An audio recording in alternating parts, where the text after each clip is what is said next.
Jack. Levi. The Book Club from Hell.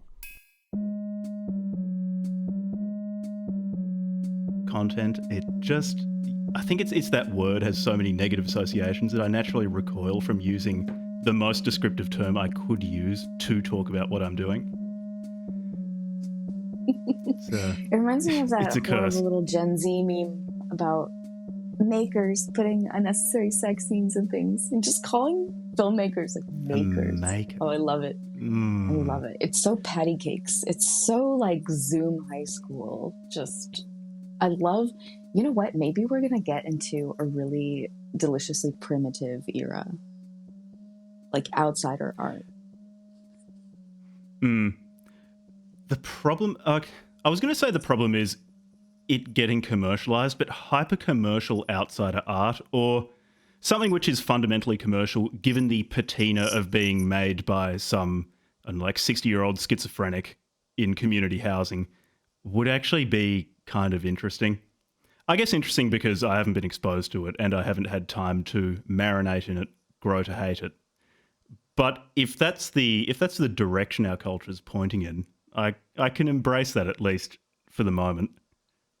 You know, I have to admit, I actually go to used bookstores and I buy the books where it's like a collection of poems that some social worker collected from her class in prison. I love those books. I have a ton of them. I'm a huge supporter of art by people who have never seen it before. There's something really fun about it. It's I have more experience with it when it comes to music. I guess like Amazon KDP maybe requires a certain level of technical aptitude that screens out a lot of the really out there outsider art.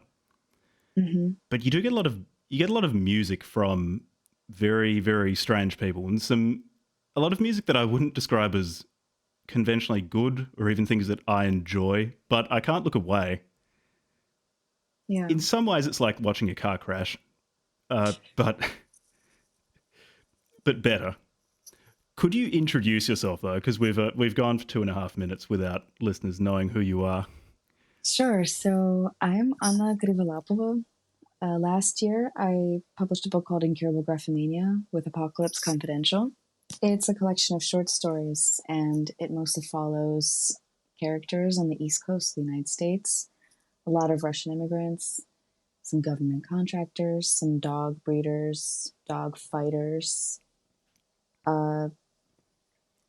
two best friends trying to track down their dead Adderall dealer. Mm-hmm. Lots of just like wasps, paranoia, voyeurism, etc. And I also have short stories out in the ether on expat.com. It's called Kratom and Eve. And a couple stories from my short story collection are also online on Hobart and Apocalypse Confidential's websites. But yeah, thanks for having me on. No worries. Thanks for coming on. You didn't mention selling cubes of skin, which was one of the really delightfully horrible parts of one of the stories in this book. I think it was Skin in the Game. I think it also just had a grotesque pun in the title. So it's interesting. I have two of the dystopian stories in here, and I sent one of my friends another dystopian story that I just completed, and he said that the dystopian stories feel like a completely different person writing, which is pretty interesting. I felt like there was a distinction between things set in the present day or some form of the present day that's maybe 5% more surreal.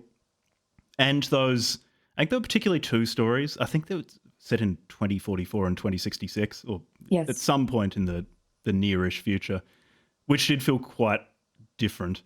I think there's an aesthetic through line through all of them. There's an iciness. There's a sense of it's almost like watching some act of violence through a sheet of ice is how I would describe your prose. And that's quite consistent throughout the text. I'm trying to remember if Slavs appear in your dystopian stories, because that's another aesthetic through line. It's every other person's from Bulgaria. Oh, okay, maybe that's why they feel so different. There aren't enough Serbs. You know, actually, it's kind of on purpose because so I live in an area, a lot of the urban areas on the East Coast have a big Russian diaspora, like Richmond, Philadelphia, DC, New York. And they're disappearing. They're going. They don't what, like, it's not really worth it anymore. I think a lot of people are dispersing to like Seattle, West Coast, or just Europe, safer, more beautiful places. Anna Khachyan has this quote, the United States spent 50 years fighting the Soviet Union just to become a worse version of it. And that's completely true. I felt that very distinctly during COVID, especially with the super hyper normalization of like selling nudes. And I think that is subconsciously what inspired a lot of the dystopian fiction, was just the way that our bodies, just the meat trade. All of a sudden, things are getting more transparent and ugly, like the beginning of They Live, that film. Yeah. That was such a strange time because at once or I would say all normal or healthy physicality was made much, much more difficult because you weren't able to go outside and interact with people in a way that I think benefits the human organism. But at the same time, a commodified meat trade was really juiced up in selling nudes, selling videos of people having sex. It was a very, very strange commercialization of the human body, and making it in a very, very weird way abstract, because there's just pure representations of physicality or It's not of so people much, occupying yeah. bodies. And this is going to sound so strange. It's not so much the girl, it's the ring light. I don't know if that will make sense to anybody. I think a lot of women will understand what I'm saying. Like, that is the strangest part of this equation. Like that glowing circle right in front of you, making everyone's nudes look exactly the same price. The fucking your nudes go on sale. What do you? I don't know. It just, and also during that time, I think like plastic surgery has been super normalized as well, amongst the richest and the poorest people in the United States. I don't know if anyone has noticed that, but the middle class is That's not very getting odd. plastic surgery. Middle class, your friend might sheepishly get Botox here and there. She wouldn't dare get lip fillers. Eyelash extensions, definitely not anymore. It's a little bit, I think the natural beauty is coming back because everyone is so disgusted by fillers and everything and like migrating lips. In Russia, it's different. In Russia, people love plastic surgery and it looks great. Women look wonderful. They look really, really good. Here, I think it's completely different. It's a badge of honor to be natural and mousy. Like, not in terms of like, you're not going to be photographed, you're not going to be like upheld. But I truly do think, like if you think about like Bill Gates, it's like the American ideal of this like sort of like schlubby billionaire, And Has Elon Musk had work done? oh, definitely, yeah.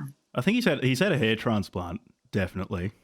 He's definitely had work done, and it's really interesting because like he's not an American, he's from South Africa, and in America, just like the plastic surgery trend sort of closing in on everyone from both extremes of the economic scale.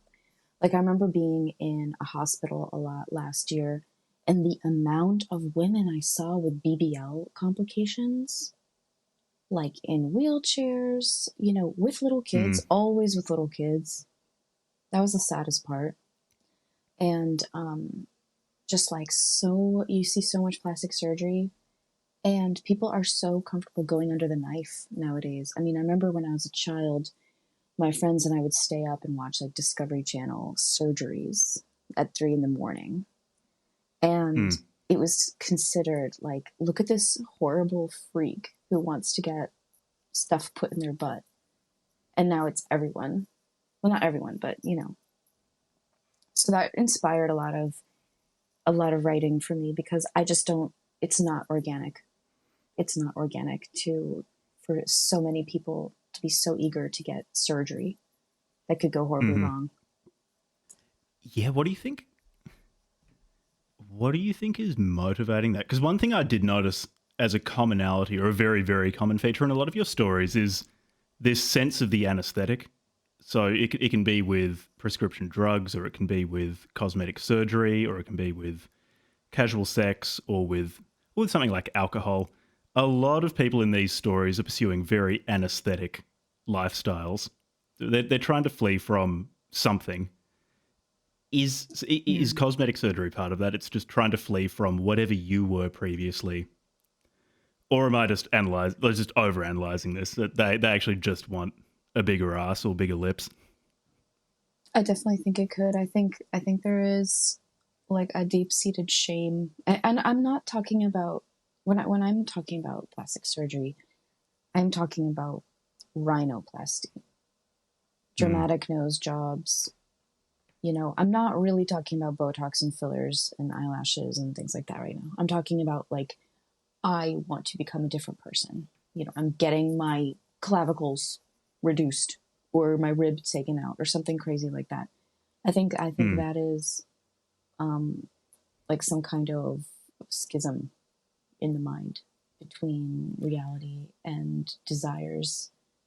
And it's what I think something that's motivating it. I truly think that insurance companies in the medical industry and websites like Meta, like I think Meta, when they bought Instagram, they started taking a lot of money from the Chinese, Russian, Israeli, and Turkish government to promote plastic surgery on their platform. So we can get when are those Russian and Turkish femur lengthening surgeries going to get legalized in the United States for all the short kings out there? I'm 5 feet tall. I could use that for sure. Yeah, that just sounds fantastic. Getting long bones shattered and then held apart so they can reform. You can gain a few inches. It's terrifying. I think there should be a documentary about the people who do those surgeries. Is there not one already? Surely there's at least one following someone's journey. We need one on her scare side. Quotes.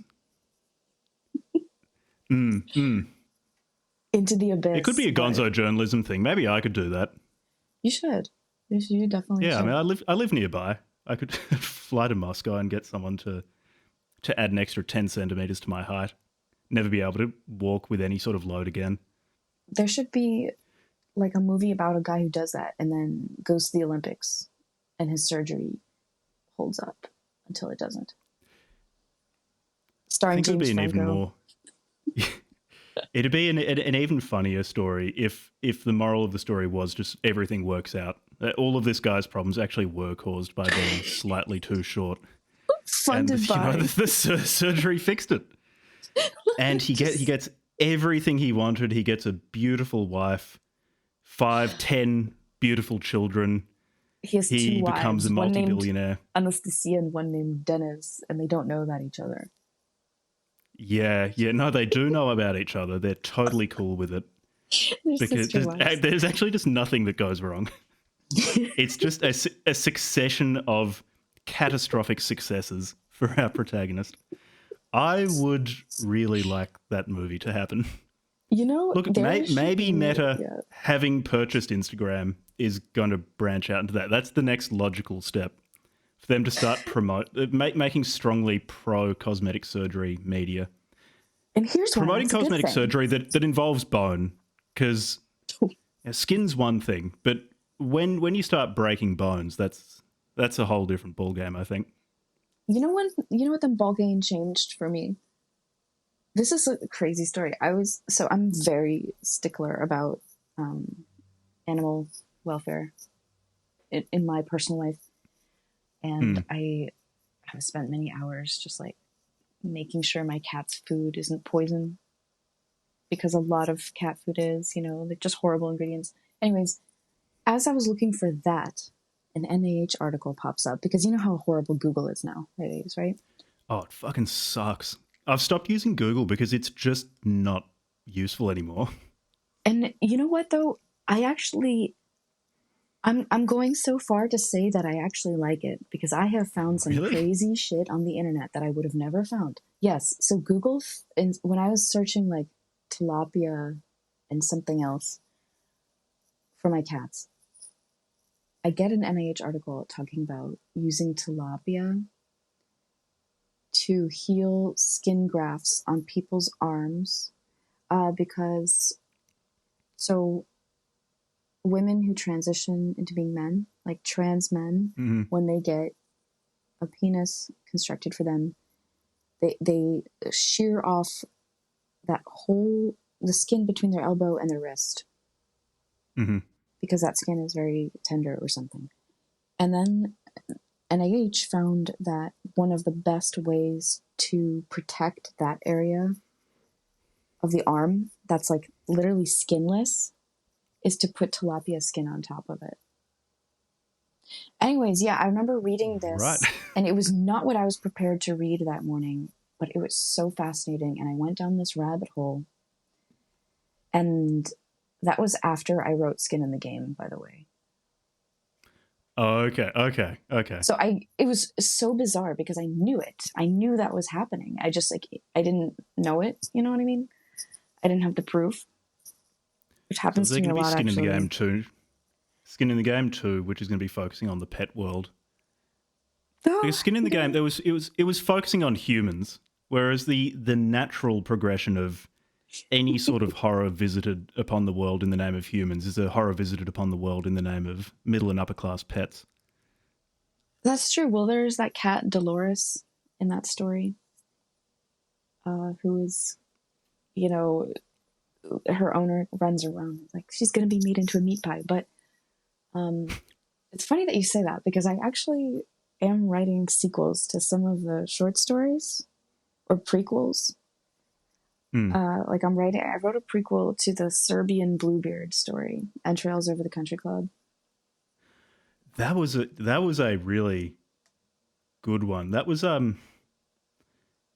It was just so upfront and straight to the point of an extremely unpleasant situation. I'm pretty sure it was quite a short one as well. I really liked that one. That was, again, delightfully unpleasant, as many of your short stories are actually. Have you ever considered writing about well-adjusted normal people in in well-adjusted normal situations, or is there just no interest in that? It's not that I'm not interested. It's just that they don't come to mind. Hmm. I don't force anything. I that's actually a scary thing to admit, is that I don't really force anything. Mm-hmm. Everything I write, it comes very naturally and spontaneously. If I'm not feeling inspired, I just edit, and I'm a brutal Mm-hmm. editor. There's so many things that are on the scrapping floor that probably shouldn't be, but it's fine. I actually think it's a good thing for writers to prune as much as they can. Yeah, there are a few things there. That is an aspect of your style that I did notice, in that it's quite parsimonious in what is stated explicitly, or what's stated in text, and it feels like much of the story is actually happening in the space between paragraphs, Yeah. which which works really, really well in short stories. Stringing it out in a novel length could, I mean, look, it probably could work. Have you ever thought of writing longer pieces, and would you consider doing so in this very, very spare style? I have 3 novels that I'm working on. Damn. All right. And yes, I'm almost finished with all three of them. And right now I'm in the process of rewriting each of them from memory without looking at the original draft in order to see what I remembered, what I forgot, what I added, what I took away, which form was a better way of voicing this metaphor, etc. Mm-hmm. And I love long form. Really, there's so much more time. yeah, and you can get away with a bit more. I wouldn't even call it flab, but more discursions, more things that aren't critical or absolutely necessary for the piece to work. Because I love discursions. They're my favorite parts. And I have someone who edits my work regularly, and I notice his favorite part of every single thing I write is the discursion. Because I do subconsciously write bridges. You know, like when you're listening to a song and there's a wonderful bridge. Mm-hmm. I subconsciously write that way. I have a discursion right before the climax, like an eye before the storm. And I don't know. I don't really plan it that way. It just happens.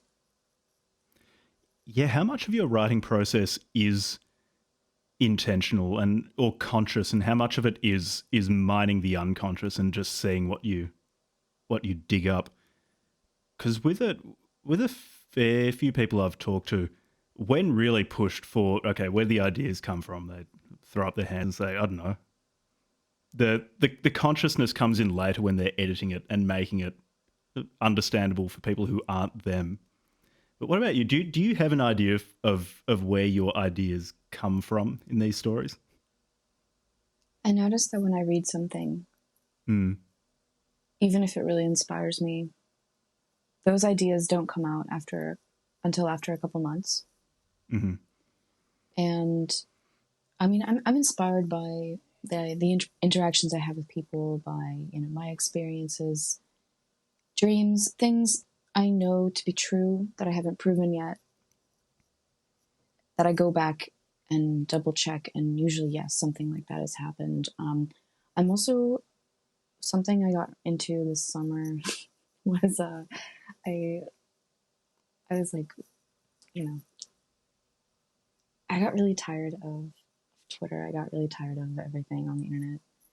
And so in those tired moments when I wanted to be on my phone, I would just pull up like police arrest logs and look at people's mugshots. And that got really addicting. And I found some body cam footage, just real time security guards walking around Hollywood Boulevard telling people to stand up because it's illegal to sit down. And I think I mentioned this on a previous podcast, but it just got really, just getting into the head of law enforcement was really, really fascinating to me. And just seeing the people who were arrested, because a lot of them were frequent flyers. A lot of them are homeless. A lot of, I don't know, like I remember noticing there's this one girl with like striking red hair. So I noticed her mugshot come up a lot of places. And every time it was like arrested for sleeping in her car, And I get really inspired by those parts of our lives. That didn't go where I was expecting it to, because whenever anyone starts talking about looking into some form of criminality online, almost always it boils down to, okay, so there's a spectrum of fascination with career criminals and then sending Ted Bundy love letters. But yeah, so normally it falls somewhere on that spectrum. So identifying, at least in some way, with the law enforcement or finding them interesting is a new angle, rather than getting really into school shooter lore. No, I'm really into school shooter lore. I'm really into... Oh, good. Okay, I was a bit concerned there. One of my novels that I'm working on is... I shouldn't even say this out loud. It is a exploration of Mark Dutroux. Right. Yeah, I'm having flashbacks to Program to Kill. Yeah, I didn't. Okay, I let me get this out. I don't think Mark Dutroux was completely innocent. However, I think he has way fewer bodies. I truly think he's the Belgian John Wayne Gacy, where Mm. both of them were extremely similar. They even looked similar. Same hair, same mustache, kind of hot. Um, like Mark Dutroux definitely had his moments. He had some really nice mugshots, but I think I think that there's a lot more to that case. Of course, I mean everyone knows that, but because of Program to Kill. But Mm. I'm writing it from a really oblique perspective. It's not. He's not a participant in this at all. He's just kind of a figurehead. Hey, by the way, across the street, I see a giant wood chipper truck. So if my audio gets like completely messed up, just let me know, okay? Because my mic Mm-hmm. not might Yeah, no worries. my headphones might not pick it up, but they might pick it up. Yeah, no worries. For people listening who haven't listened to our episode on Program to Kill is how would you describe it? It felt like in an interminable succession of courtroom details interspersed with descriptions of satanic child sex abuse and programmed serial killers. It was a really unpleasant book to read, which is sort of par for the course for this podcast. I was Mm, surprised to find yeah. out though that it has quite a following, particularly in the parapolitical community. I definitely recommend it to people. I wish I had it in front of me right now because there are a few chapters that I specifically recommend to people. I really wish I sort of wish that these chapters came first because I think it would give McGowan a little bit more credibility. Not because it the book begins with Dutroux in Belgium. And Hmm. I'm not saying that that chapter is unrealistic, but I'm saying people really don't like the eyes wide shut shit. Like people who are into Yeah, it are yeah. really into it. People who are not into it are like, this is Kubrick, this is bullshit. No, I'm not opening my mind to this. I'm not accepting this.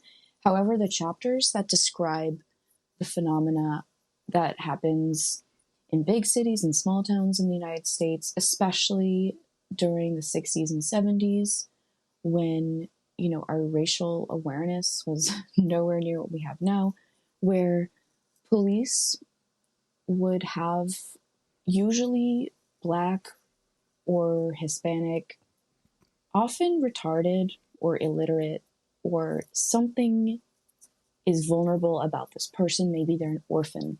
Maybe they have a record. Maybe they're in a gang. Something is very, very vulnerable and unsympathetic about this person. And then they take them, they blame a bunch of murders on them, they get a confession out of them. This person is surprisingly treated actually very well in prison and gets a lot of benefits, gets commissary, gets a little steady stream, and all they have to do is confess to random murders. And I'm really wishing I had his name in front of me, but there is he's an older black man who confessed to like 50 murders all around the country. He had alibis for some of them. Nobody cared. And that chapter of Program to Kill for me was the most compelling because it is so realistic. It's cut and dried. He explains the mechanism. He explains why it is in people's interest to participate in this pattern, just to close cases. And I just wish the book started with that. Yeah, I do feel like in terms of onboarding people to this particular paranoid mindset, leaving out the satanic stuff till later, till you've blooded people a little bit, probably would work a bit better. I personally am not sold on the satanic stuff. I part of me wonders if it's just some party city disguise shit. like, oh, we don't want to get caught filming this CP, so we're going to put costumes on. And it just happened to be cloaks, which is funny. I know, like, I have a reputation of being very paranoid and like conspiratorial, but I don't know. I have a nose. I don't agree with every conspiracy. A lot of them are complete bullshit. And Satanism is strange to me because I almost believe it's kind of like anorexia, where it's a social contagion, especially in the era of drop shipping and Temu and all these websites like Etsy. You can like buy your little Wiccan cloak and have it at your house in 5 days. Yeah, of course everyone's a fucking Satanist now. I find that paranoid mindset is like you can't indulge in it too much, otherwise you do start to get a bit loopy, but there is something deeply satisfying about what really boils down to a posture towards the world that assumes hidden connections between various phenomena, or at least that's how I think of paranoia. As opposed to something like, say, schizophrenia, which is it's closely related to the paranoid mindset, but it assumes even more connectivity and a lot of open connections. Whereas the paranoid mindset is sort of, it's an assumption that there's some coordinating function between various events, and then it's your job to dig up whatever the connection is. And yeah, you can assume too many connections, or assume there to be connections where there are in fact none. But you know what? Good writing and good. I didn't mean to use the word good, but okay, literature and film and poetry, what is it if it's not apophenia, which is finding patterns where there aren't there? And I actually think that it's natural and beautiful how much humans are affected by the media that they consume. I don't think that's a bad thing. I only think it's a bad thing when it becomes tacky and when like Israel is doing it on Instagram. Or when every single comment under any viral tweet is like an Indian man rehashing what you said, but with like LinkedIn cadence. Yeah, look, there are a few things that can kill that sense of artistic spark more quickly than something becoming LinkedIn. So, yeah, I think that the paranoid mindset is artistically extremely fruitful. I think it's very fruitful just from an aesthetic perspective in general. If people really, really want to chase down wrongdoing in the world, I guess it can be fruitful as well. I think I'm too much of a coward to start pursuing in a meaningful way the threads revealed in Program to Kill.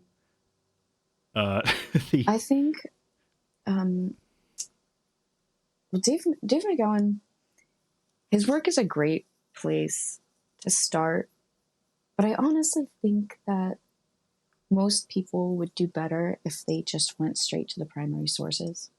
I think any vessel giving this information to you is going to be, under scrutiny. I mean, people love on Twitter. People love to do like sus podcaster discourse, which is so funny. It was really funny to me. And then, what's that poem? It's like, and then they came for the Jews, and there was, anyways, and then they came for Anna that one, Krivalopova. yeah. I can't remember who wrote that. Yes. No, it was funny. Honestly, they didn't say anything bad about me. I think they said something like they don't like that I like Dasha or something, but I must support all of my Russian Pisces. Very, very elite group. But I think paranoia is also like literally the default state of the Slavic mind. Like sitting Yeah. in a poorly ventilated room in winter, looking at the white sky, trembling at your neighbors walking by. I'm definitely not doing that right now. But it's just our default. You've been in the United States too long, and it's dulling your senses. Oh Do you yeah. go back to Russia often? Yeah, I want to go back soon. It's very difficult with sanctions. It's Mm, just more expensive, and I'm subconsciously not. I'm definitely not subconsciously, but I'm patiently waiting out the sanctions. I do believe they might get peeled back in the next year or two,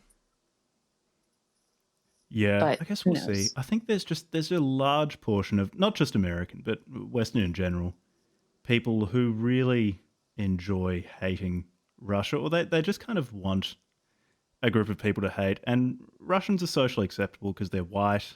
They you can you can find bad things that their government's done.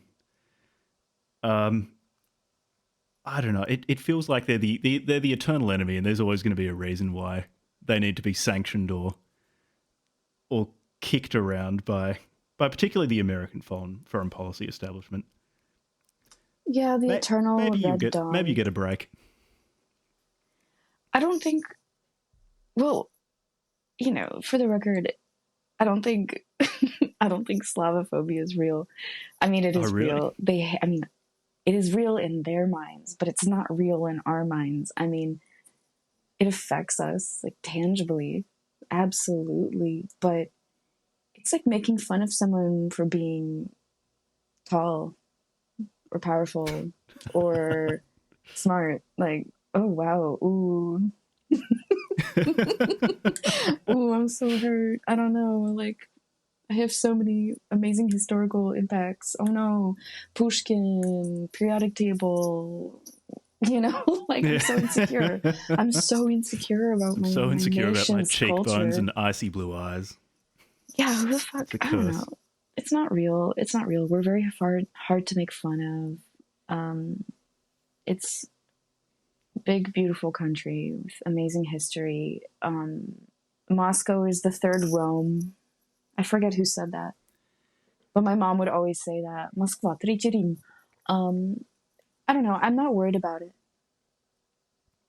Yeah, I think God definitely plays favorites. but like not that's why he's so hard on us, just because we're the favorite.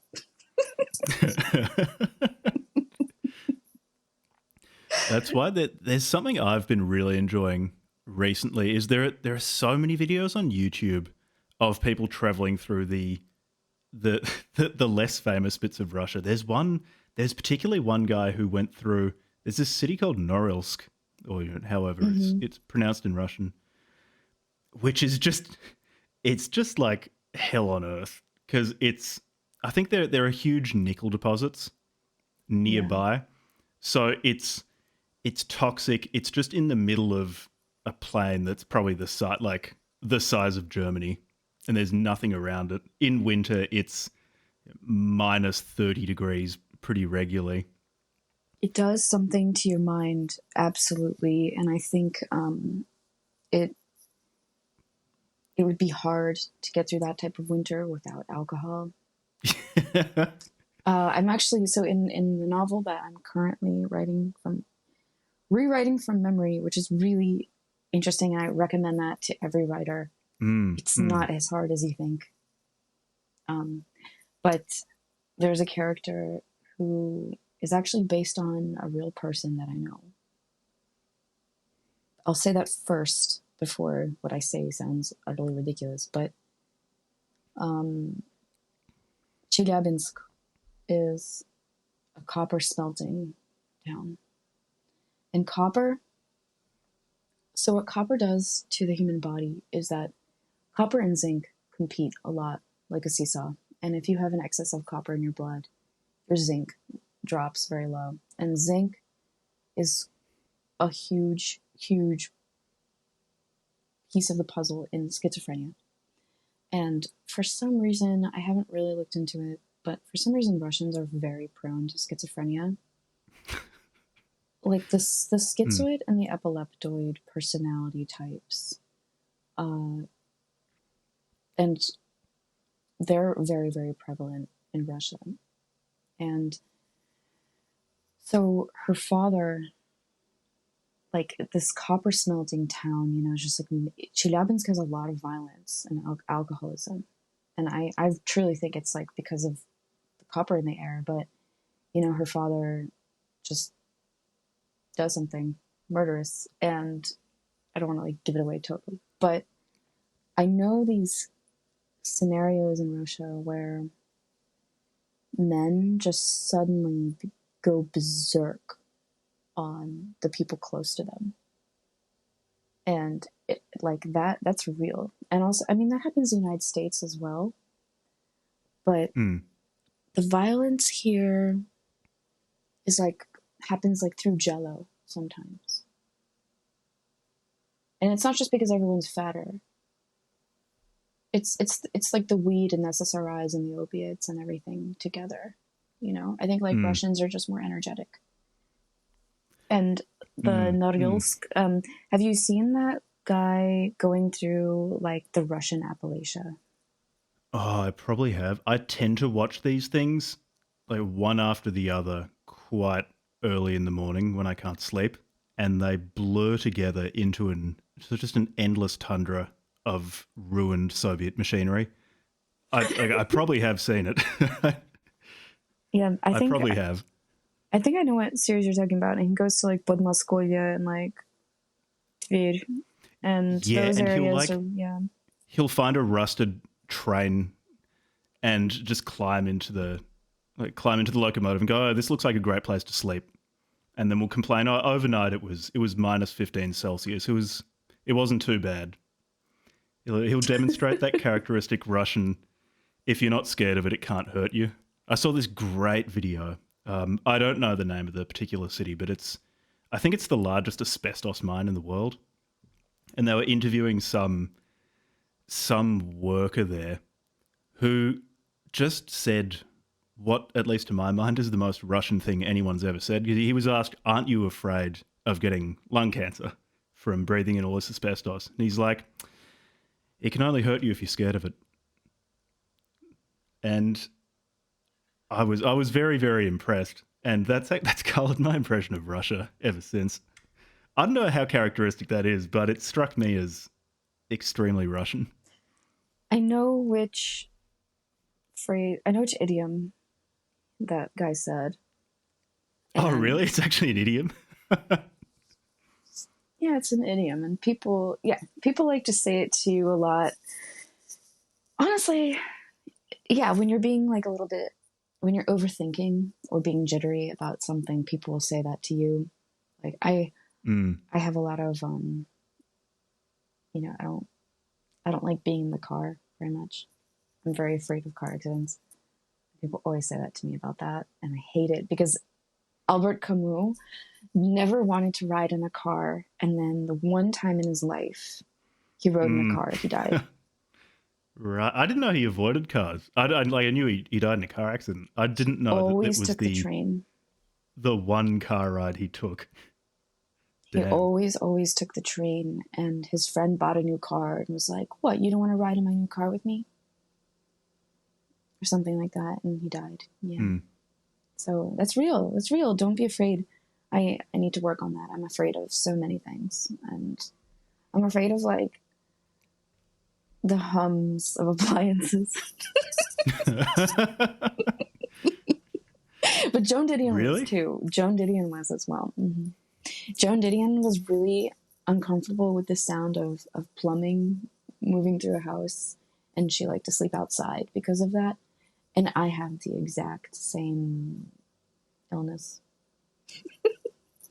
Really? I don't know what it is. I think I'm just the opposite. I really like the sound of machinery. I mean, I'm not going to say the name of the telecommunications tower because I don't want to dox myself, but very close by there's a very large telecommunications tower that just emits this low hum all the time as it works. And pretty often I'll walk up to it and listen to it. It feels a bit like it's speaking to me. Maybe this is the Oh. paranoid or the schizophrenic personality being No, but indulged too listen, much. is But it a I big dish? really like the feeling of that communication. Isn't interesting. Is it a big dish or a tower? No, it's a huge tower. It's like a 200-meter tall tower. Because I love being around a dish, a giant Mm, dish. I remember on my university campus walking around at night and realizing that I was near the dish. And it's like the eye of the storm that I was telling you. If you're right up next to it, you are receiving its power. If it's mm. in your house and tiny, if you're bigger than it, it is sucking power from you. I don't know. It's like Yeah, it's like same with eating meat. You should eat things bigger than you, but you should not eat things that are smaller than you. so cows are okay and chickens are suspect. The chickens are parasitizing you. No pig. Pig's the same size as you. No pig. Really? How much does a pig weigh? Some of those are really big, though.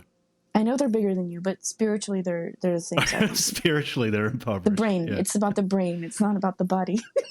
Okay. I'm beginning to understand this. Yeah. Is there then, should we be extrapolating then and just looking for the largest brained organisms to eat? Is that No, is that because explicitly what you're advocating for, that we should hunt blue whales? oh my god, whale's probably the most disgusting. No, people eat whale. Yeah, I forgot about the Japanese people eat it. Eskimos. I forgot about all those people in Alaska who were just drooling for their bit of blubber in the fridge after a long day Mm, of working at the oil rig.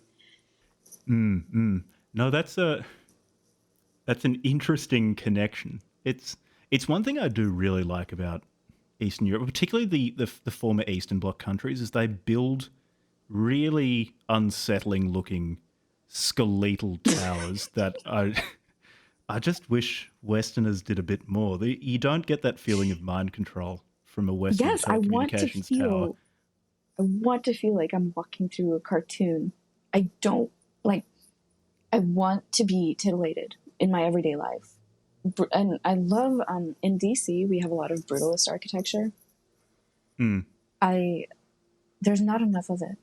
And we have that stupid height ordinance. So we don't have very many great structures. You know, they're very short and stained, and there's so much neglect. Like people wouldn't believe how ugly and neglected DC is right now. mm. And it's been like that forever. Forever. They put no money into making it a beautiful city. They don't care at all.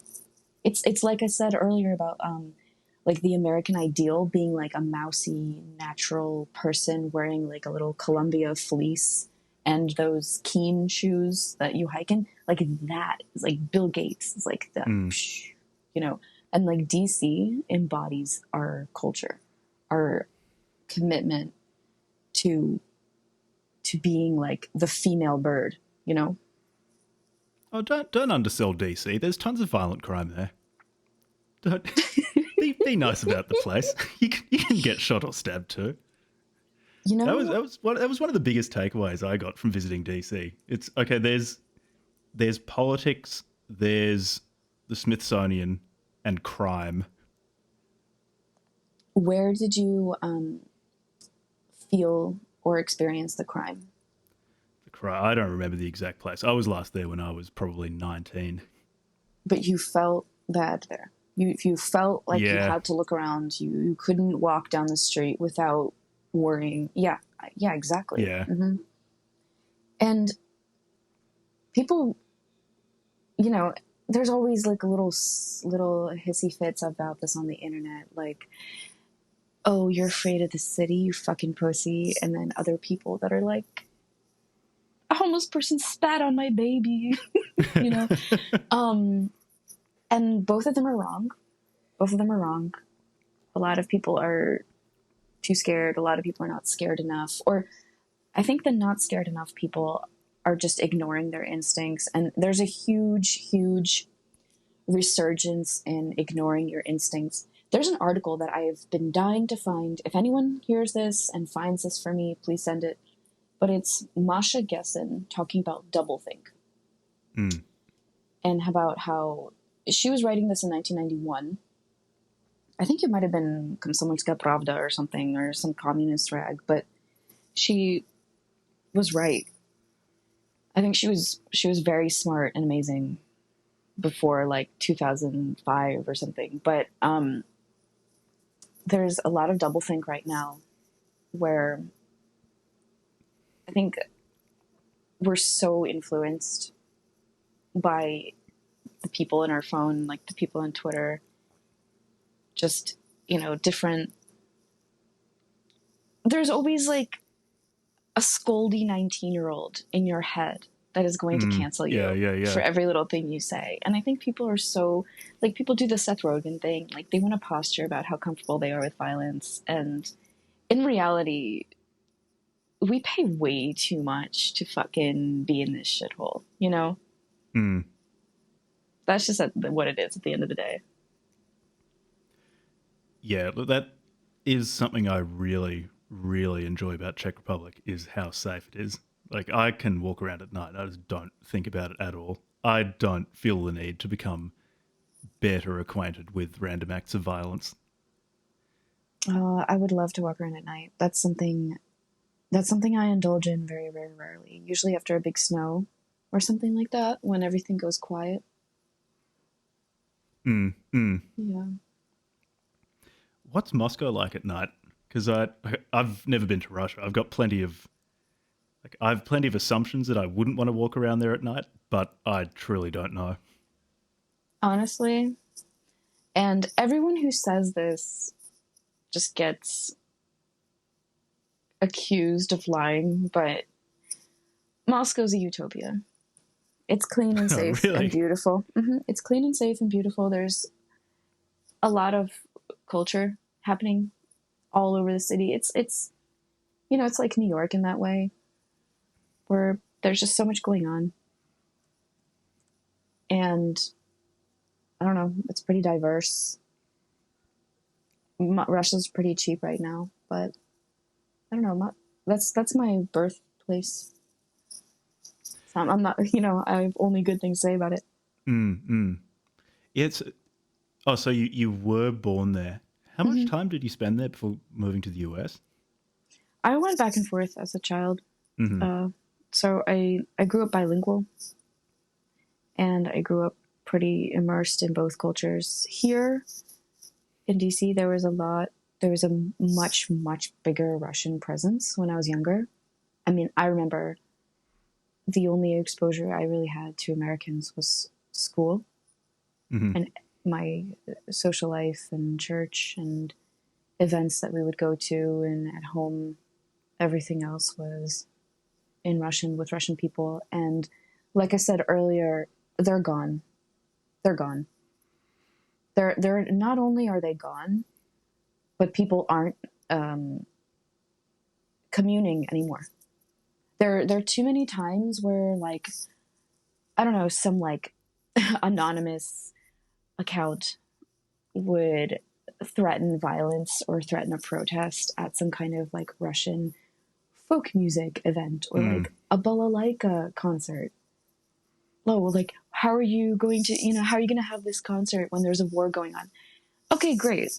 Like, the State Department definitely, they won. Russian people in DC don't communicate really anymore. Like, there is like some community, there is some semblance of it, but it's extremely quiet. It's atomized. Everyone who used to identify as Russian identifies as like Moldovan or Ukrainian now, based on like whatever grandparent was from the good country and not the bad country that fed them and raised them and gave them their degree that they use at like NIH now. There's a lot of survival happening. So if I do have judgment in my voice, it's because I do judge them, but there is a lot of survival at play where I understand why people left in the 90s when it was really terrible, when it was like in the 90s and early 2000s. I mean, it was like America now. I really thought crime-wise. Yeltsin was that bad. drugs wise, drinking, kids are truant, stealing things all the time. It's like it was now. So people fled, and people didn't have any desire to go back, or maybe they had jobs. They got jobs with security clearances that said, you know, you can go back to Russia, but we're not going to like it. We're going to ask you a lot of questions when you get back. We might tap your phone. I mean, they don't say that they're going to tap your phone, but they will. And so a lot of those immigrants are kind of stuck here, and you're not going to get them to admit that things are not that bad there anymore. I mean, like, it's pretty pathetic. I mean, I have a lot of family there right now. I know what's going on. And yet, people who live here, who haven't been back to Russia in like 20 years, be like, you know, be careful when you go back there. They have no respect. They've no, you know, it's violent there. They hate women. They're skinheads walking around.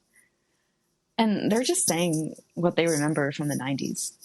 And they're not updating this. And the kicker is that a lot of these people work in media. They work at NIH. They work at like VOA. They work in like the IMF. They're writing, they're drafting the like no-fly zones and stuff like that. You know what I mean? Like, this has tangible effects. And like I said earlier, I don't condemn like humans for being so affected by the art they consume. And media is art in a way. It's more than communication. There's a story being told, but it has tangible effects on geopolitics and just culture and just like how Russian immigrants and Russian people can exist in general. When you say that the Russians in DC are disappearing, is it that they're just moving elsewhere, or they're still present? They've just stopped saying that they're Russian, and now they're something else. They are, like you said, they've discovered that they had a Ukrainian great-grandparent and have ceased to be Russian in that way.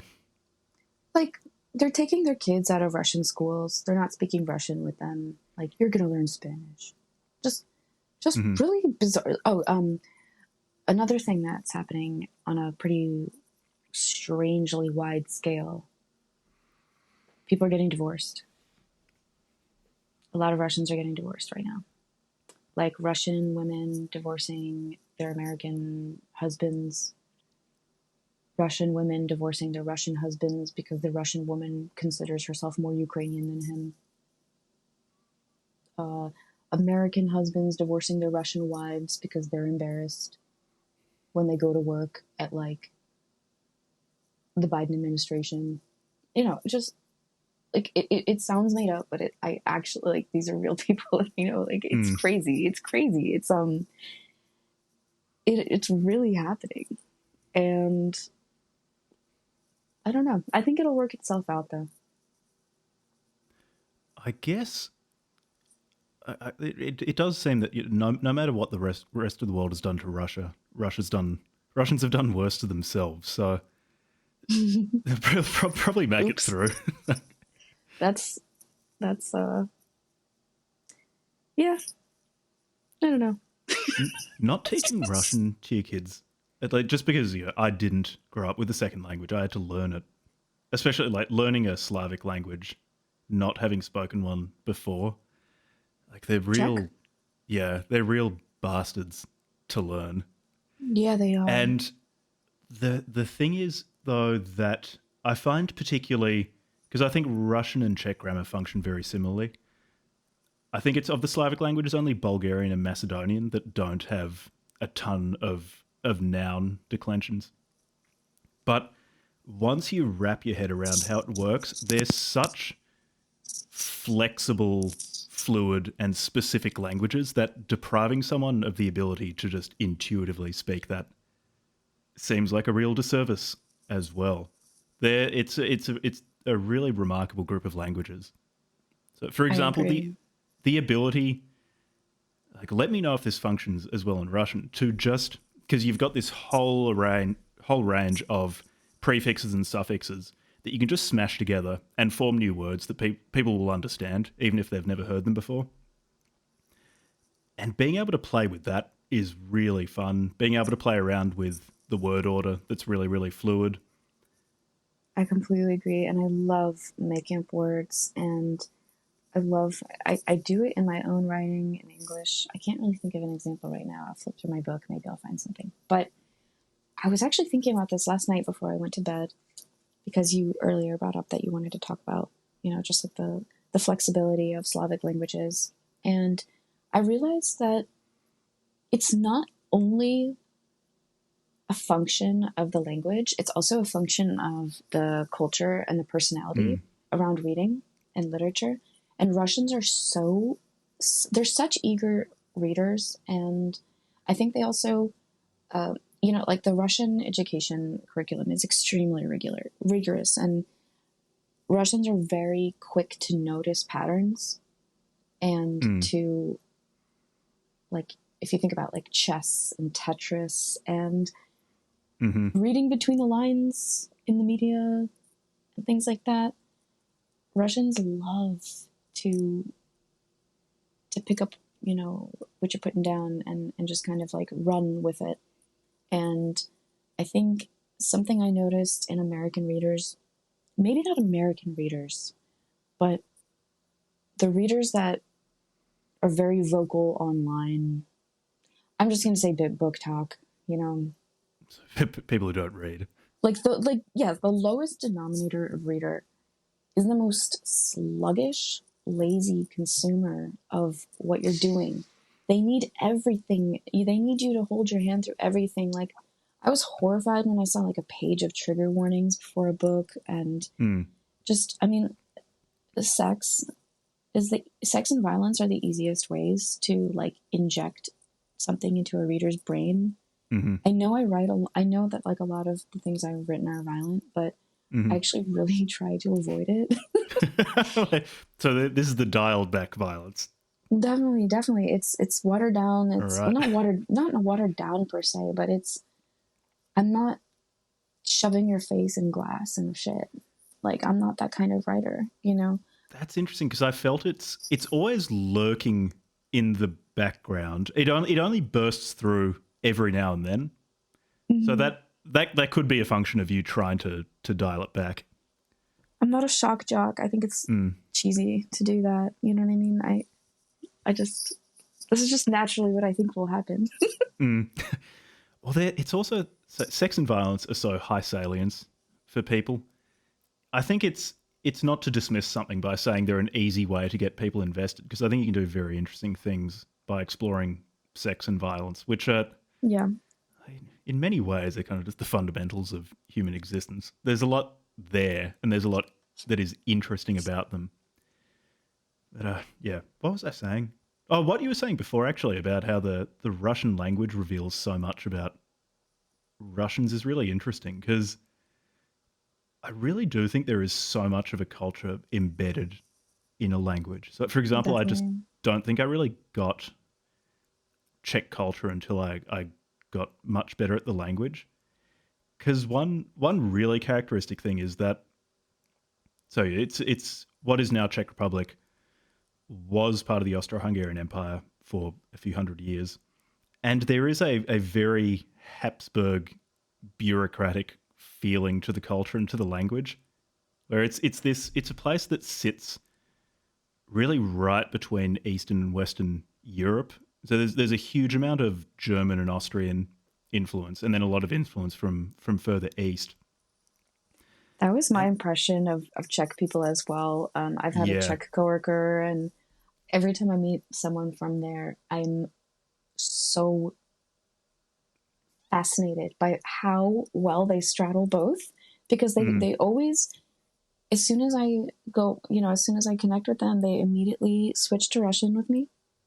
They speak English and Russian very older well. people will speak it, Older people, but in my experience, okay, wait, let me do some math, because that was about 10 years ago. Yeah, you're right. Like, people born in the 80s. People born in the 80s speak perfect Russian, but younger people not as much. But they always switch, and they're so adaptable, and they have the Eastern European, like, fun-loving impishness, but then they also have the Western European like punctuality and things like that. In my experience, Yeah, I find it's really they've got the Eastern desire to do what they want and not follow rules, but mm-hmm. the Germanic need to follow rules. And how it manifests is like COVID is a great example where everything they do, it's actually Kafka. Like he wrote in German, but he was very much a Czech. Everything done is in an extremely legalistically particular way legal, but is a way to justify what people wanted to do anyway. And the language really, really reflects that too. Because when you start learning it, you think it is completely irregular and there are no rules. And the more you learn, the more you realize that it's actually very, very regular. It's just what looked like irregularity will be sub rules all colliding with each other and looking like a complete train wreck. And I feel that particular aspect of the culture is revealed so well in the language and in the grammar, but you also have to commit before you can appreciate it. I was gonna say that it results in very well-run hippie homesteads. Like if you think about it, like in Germany, a lot of rich people have those. It's like, we're hippies and we love all this free shit, but rent's due on the first. Mm-hmm. Yeah. Until we get to Berlin, and they just don't pay rent. Yeah, that's interesting. I also wanted to talk about Kafka a little bit. I actually took an entire class on him. I think my most rewarding university classes were when the entire semester was devoted to one writer. That's the only way to do it. I just haven't taken any courses in writers or literature, so I couldn't say. But that sounds really good to be able to focus on someone's work in that way. I never took any writing classes, but I've taken quite a few literature classes, which I don't regret, actually. Sometimes I can feel the creak in my bones, of how far can I go as an autodidact, especially when I'm writing very long pieces. And I also wanted to ask you about punctuation. My punctuation is a bit, I can differentiate Russian and English grammar, but punctuation is a challenge for me because it's not that okay, I'll admit, I don't really know the difference. I don't remember the rules. Like I don't remember any punctuation. I can get away with. I'm trying to think because way too many. My editor, you can definitely pick so many M dashes. I think. Oh really? I have to ask do him, Russians actually. use tons of ellipses? Because I've noticed in any translations into English, it's just like it's constant ellipses everywhere. Is that just stylistically something people like? No, we use a lot of ellipses, and the classic. Oh, I wish I could. I'm actually going to talk to my editor later today and say, am I allowed to use ellipses? Okay, clause, ellipses, clause, exclamation point, boom. Beautiful sentence. Like twin valleys with a river. Okay, someone actually posted recently, they were reading a book written in 1800s, and there are all these like crazy grammatical flourishes, like a period and an exclamation point together, or ellipses, M dash period, M dash exclamation point. I love M dash exclamation point. That's a really M dash exclamation point or ellipsis exclamation point are both very good. They're both very, very pleasing. I mean, exclamation point is so used sparingly. You can never, ever, ever use it nowadays. Have you noticed that? Like nowadays in modern fiction, it doesn't feel natural to see an exclamation point. If you open, like right now I'm opening a book from 1924, extremely natural. And there's a huge difference in tone. And I lament, I honestly, I wish we could go back a little bit to the more expressive sentences, but it just comes off as corny. You just can't. A form of expressiveness that I really wish would make a comeback. Maybe I should make it my thing, is capitalizing or making proper nouns out of certain words in a sentence. I really like that. It's that American prose from the 19th century was quite common, where certain nouns are just have a capital letter to begin with, and it gives it a little bit more emphasis, but less emphasis than italics would give it. It's really nice, and I do hope it comes back. Actually, I've ever heard Donald Trump does it, which makes his screeds much more expressive.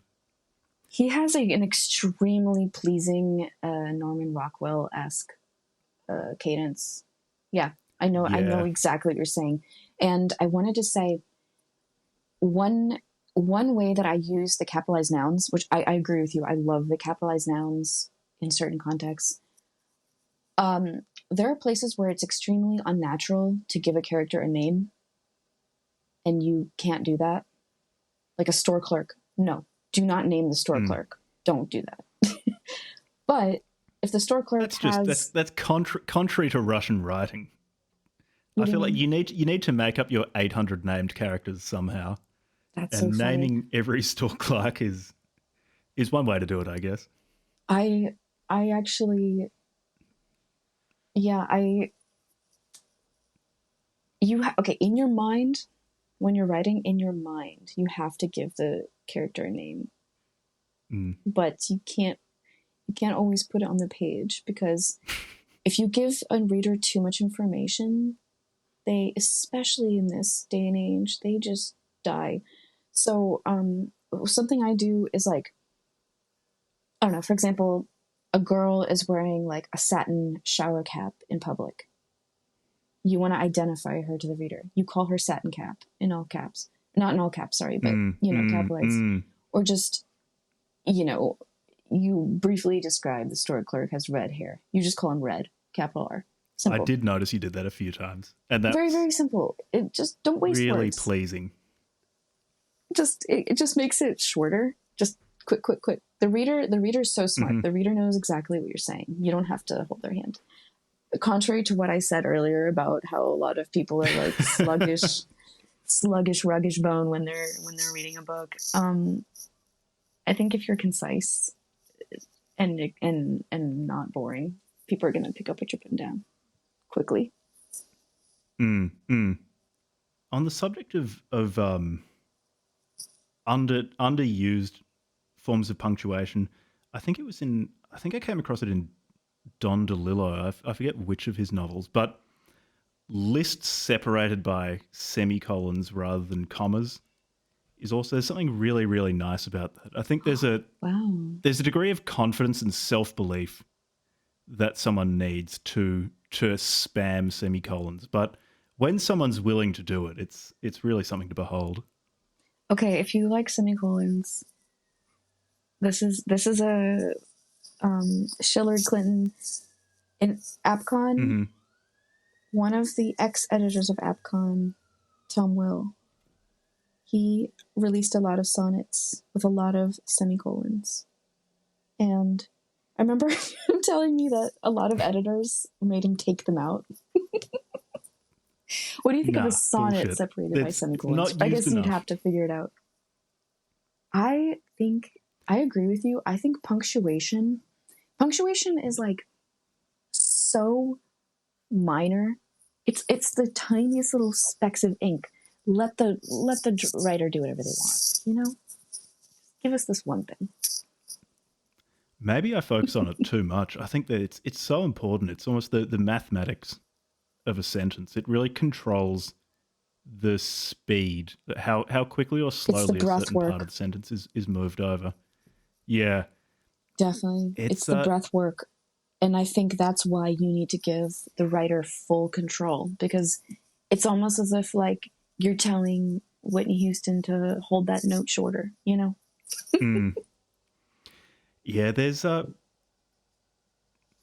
the more modern trend towards writing very very spare sentences with only really full stops as punctuation is just it's something that leaves me a bit cold. I want Thomas Pynchon basically just writing differential equations with the amount of punctuation he uses. That's what I really, really enjoy in sentences. The I think that's really punctuation unique. maximalism. Yeah. I like that. I think the staccato a la like James Elroy and Joan Didion, it Mm. it's addicting. Like it I actually think it's addicting, and I think it is like I love writing that way, and I love reading books written that way. But when there's not enough balance, it feels it feels kind of like when a child won't say hello to you. It feels a little bit juvenile and facing the wall. Oh yeah, it can spiral into internet autism with a cheek full of zins and maybe a dexamphetamine very, very quickly. A cheek full of zins. Yeah. I have never I've never used that form of tobacco ever. I'm just far too much of a hypochondriac to touch those sort of things. It's getting loaded on caffeine is about as far as I'll go. I find also things like stronger stimulants just make me feel way too jittery and nothing gets done. Hmm. So I feel I've missed out on that particular part of the zeitgeist. I think stimulants and amphetamines are overdiagnosed, and Oh, 100%. I also think that a lot of a lot of bad books right now are being written by people with like an amphetamine prescription who Mm, okay, like I'm speaking from, you know, broad patterns, and I'm also speaking from like just close-ups, but I think chronic, and I'm not talking about occasional amphetamine use, I'm talking about chronic amphetamine use. They're very different things, extremely different things. And chronic use makes people so solipsistic. mm, It mm. changes, it makes it almost like polishes the grooves off of their brain. You know what I mean? They get extremely boring and solipsistic and repetitive. And I've read books that really kind of, I don't want to name names, but I felt that. Yeah, there's a particular amphetamine mindset where I find you focus so intensely on minutia Yes. and Yes. And memories don't more than, you yeah. don't branch out or go on any excursions when you're traveling towards some particular point of interest. Like And it people, yeah. yeah, that People, hyper focus probably I guess it makes sense that it ultimately results in solipsism if you just chase that enough. I It's think it the manifests in dialogue. mm, Too much mm. dialogue. Boring dialogue. I guess so. What are the other really common drugs? I mean, people like Xanax, which is kind of a non-starter for writing or for doing Nobody anything. writes on Xanax. I No, don't think no one so. does anything on no one does anything worthwhile on Xanax. You just No, not at drool on all. yourself. People make SoundCloud rap. Yeah, which was a. I feel like that was a limited ore to mine or vein to mine when it comes to anything interesting. Yeah. There's also it's interesting because people love to say, people love to talk about writing drunk. And No way. Audrey Lee, who actually has a book coming out that I'm really excited about, but she tweeted this thing that was saying the best amount of drinks for writing is 0, and the best amount of drinks for reading is 2. And I think she's Yeah, I could see totally that. right. And I think a lot of people like to talk about how you should write drunk because you get more in touch with your emotions. I I completely feel the opposite. I mean, I guess I just don't have I don't have any problem with being open with myself, and maybe writing is has made that muscle strong. But I don't. I think writing and drugs are not necessarily friends. And I also think about the way listening to music can alter your writing for better, for worse. Mm-hmm. But I think like, the less accoutrement you have to your routine, the better. Yeah, well, I guess the problem with music is I suspect that you can mistake what you're feeling because of listening to music for what you're feeling because of whatever you've written. And so your ability to sense tone in your own work is probably thrown way off. If you're listening to something emotionally resonant, you're going to assume whatever's coming out of your writing is also emotionally resonant. It might just be the music. Definitely. I've been listening to the Le Mépris, the Contempt, the Godard film soundtrack while writing, because it's really simple strings, but it's so moving. I mean, they play it in Casino, I think, in this one scene, the sad scene, and I think I need to check myself with that. I need to reread what I've written and make sure it's up to snuff. I like white noise, or I'll listen to grindcore songs on repeat. I listen to a lot of Insect Warfare because it's very monotonous music, and it just turns into noise if you're not concentrating. I just can't concentrate on anything if there's too much going on musically. What kind of grind do you listen to? Any so grindcore originated where I live. Oh, really? And yeah, growing up, there's a rite of passage where a lot of your friends form grindcore bands, and most of them suck. And then one of them gets signed to Relapse Records. That's basically all. Which really happened to there are one of my like friends. 3 grindcore bands that are tolerable. I like Magruder Grind a lot. Magruder Grind are great. It's Can like I tell when you I a say story about Magruder? yeah, go for it. So, do you know what Magruder Grind is named after? I have no idea what they're named after. I just assumed it was typical grindcore humor because there's a particular type of absurdist humor that's really common. It is part of that, yeah. Yeah, I just assumed it was a goofy name because of that. But what is it from? So there's a high school near where I grew up. It's called Magruder High School, named after Colonel Zadok Magruder, and they so like Magruder Grind originated like they're just like high school friends that formed a band. What are they going to call it? Magruder Grind. But Magruder High School is famous for a curse, the Magruder curse, and this is like lore that you would only know if you grew up here. But every single year, 2 people die from their graduating class. Drugs, car crash, OD, things like that. But the Magruder curse is strong. And that kind of, I don't know, that feeds, I think, like, that their success. I think they're sacrificing children is what I'm saying. The band specifically. Yes. Mm-hmm. That's the only way that they could find success as a grindcore band. Nobody gets there band without a death or 2. Yeah, that's the only way that they can break physics and write grindcore albums that are actually enjoyable musically. And I say that as someone who is brain damaged enough to actually like grind, but even I have to admit it's almost all of it is absolute trash. Yep. Do you listen to Genocide Pack? Not much. I'm aware of them.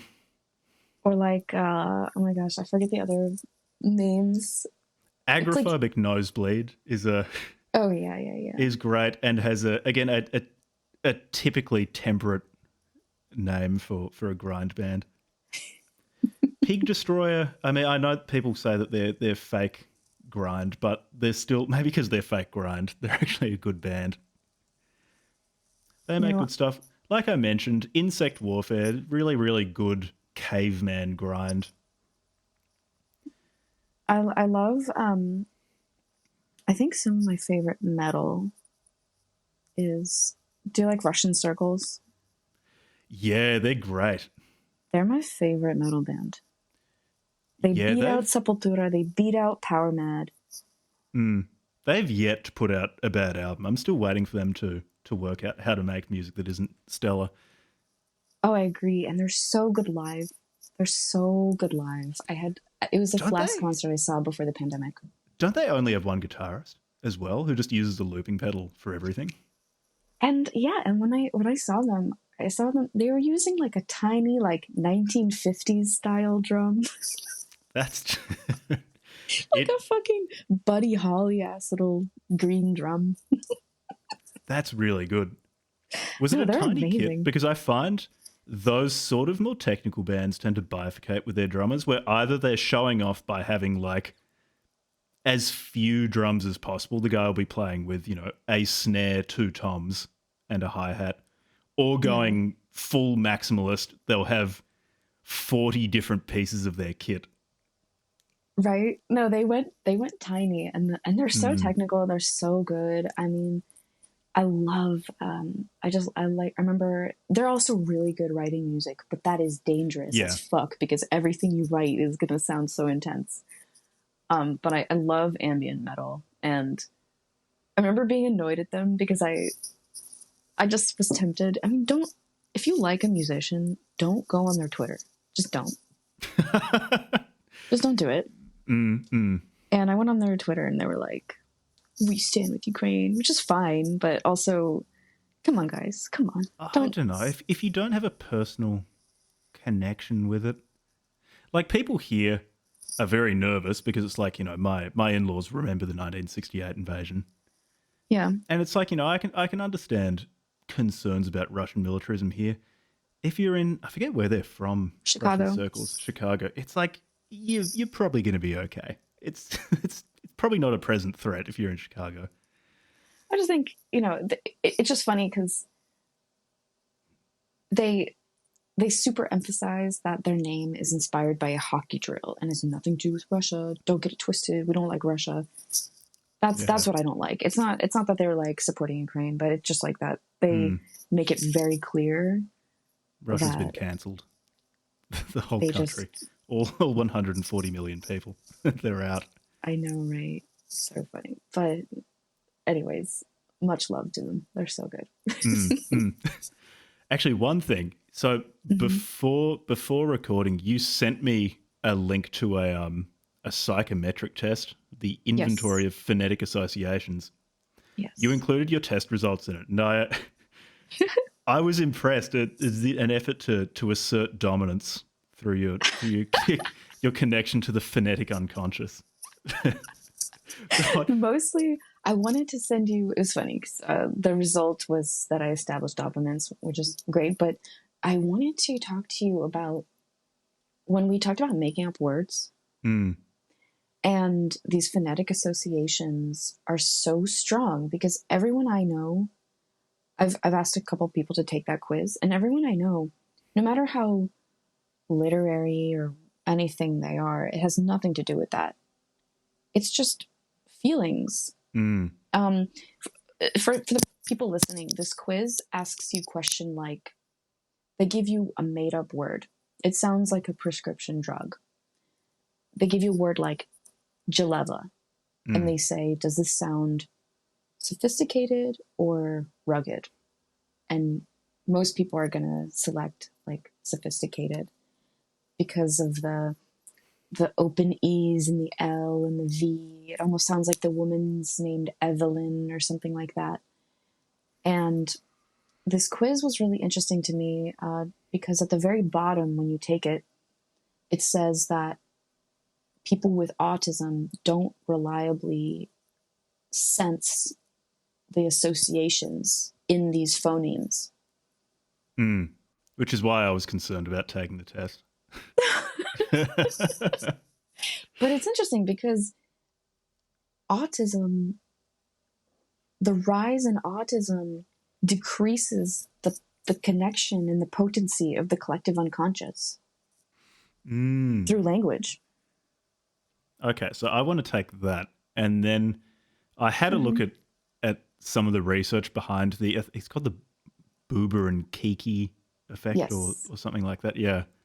So apparently the effect, so it proposes basically some sort of non-arbitrary connection between certain phonemes and certain visual shapes. I think they had like some spiky shape that Yes. people reliably said, oh, that's what Kiki is, and then some bubbly shape that was Booba. But apparently the effect is much less strong in Mandarin Chinese, Romanian, Turkish, and Albanian. So are those highly autistic languages or countries? What is severing the connection to the unconscious, the collective unconscious in those I'm writing places? this down. Wait, Romanian? Romanian, Turkish, Albanian, and Mandarin Chinese. Because I thought it was weird because, okay, Mandarin Chinese, because they've just got a completely different writing system to, say, the Roman alphabet. I think there was a bunch of research done with Tamil speakers, and so with the Tamil alphabet. So I can kind of intuitively understand that. But then Romanian and Turkish both use the Roman alphabet. I don't know about Albanian. I have a feeling that they also use the Roman alphabet, but I'm not totally sure. That's really odd. I didn't expect those languages. They could just be some sort of artifact of like an underpowered study looking at them, but that was weird. If you asked me to guess which countries do this or which countries have the loosest association, I would have guessed Kazakhstan, Turkey. I would have guessed Turkish. I can't explain why. Because based on the names, like based on, I'm making this is like a really shallow, extremely shallow method that I'm using right now, but just off the top of my head, I'm using people's first names. And in so many languages like Romance and Slavic, we almost entire swaths of the world have agreed that certain phonemes are associated with women versus men. And those countries, even though they're very, very, very like on the periphery of the world that has those associations, they don't. Like a lot of Kazakh names are like there's a female first name called Aygirim, which sounds very masculine. In a lot of other languages, just the g and the ending in an like Maxim. And, like Turkish names sometimes have that feeling to them. But in terms of language, I would actually have to look at the nouns and things that they use. Everyday things. But there was something very, very pleasing about this effect. The ability to look at nonsense words and fairly reliably pick what other people would have picked. And apparently it's cross-linguistic. It holds across ages of people, so even children will fairly reliably link up, say, spiky sounding names with spiky looking objects. Yeah. It's pretty cool. I was unaware of this, but it's the sort of thing that feels very, very satisfying. I agree, and I think it's something I think every writer should be made aware of this, and I think it would give them a little bit more freedom. For one example of a way that I'm playing with this is I'm working on. There's a subplot of a novel that I'm working on. Have you ever read Chuck Palahniuk's Choke? I've never read anything by him. Okay. I hate to say this, but I'm pretty honest about things like this. Read Choke or watch the movie, watch his movies, You're not beholden to read him. He's a great writer. Like he does great stories, but I think he's such a straightforward writer that the adaptations of his work are loyal and just as great. Gillian Flynn is kind of like that as well, where like the way she writes is so straightforward. There aren't a lot of flares to it, and it's just such a great story that no matter which way you consume it, you know, it's gonna be good. But so Choke by Chuck Palahniuk takes place. He's like a reenactor in an old village, and all the reenactors are like these terrible alcoholics. And so in my novel, there's a part of it that's in the future, and there are these villages where, you know, people aren't really exposed to different cultures anymore because there was a civil war and culture's more atomized. But the government's, it's still in their interest, you know, for geopolitical reasons, to have a baseline of distrust towards Russians, Chinese, etc. So they set up these, like, Russians are allowed to live for free in these like shanty town, shitty villages that aren't maintained, that are like really Luddite. And they're all these like alcoholic, fake Russian villagers. A lot of them aren't even Russian. A lot of them are just Americans. And the Americans are given names that sound beautiful in English, but mean really weird things in Russian. Like Krapiva and Avaria and things like that. Like Vidro. Like these things mean like bucket, nettle, car accident. You know? But to an American ear, they sound nice. And it's kind of like the opposite of the name Olga. In English, Olga sounds like ogre. It sounds horrible. Like Americans can't handle that name. Helga, Olga is like immediately just like some big hag. But in Russian, like Oля, Olichka, like that's such a beautiful name. But I played around with the opposite of that effect in order to just like kind of just like, it's going to go over the head of American readers, but I think even if something goes over your reader's head, if it's realistic texture, it was worthwhile. And the Russian writers are going to have like the kind of Clockwork Orange effect with it. Yeah, it'd be, I guess in some ways it might be like reading Nabokov, where I guess if you speak English, French and Russian at a very high level, you'll be able to enjoy all of his puns. And if you don't, so much of the book is going to go over your head, or so many of his jokes. Yeah. I would love to learn French for that purpose.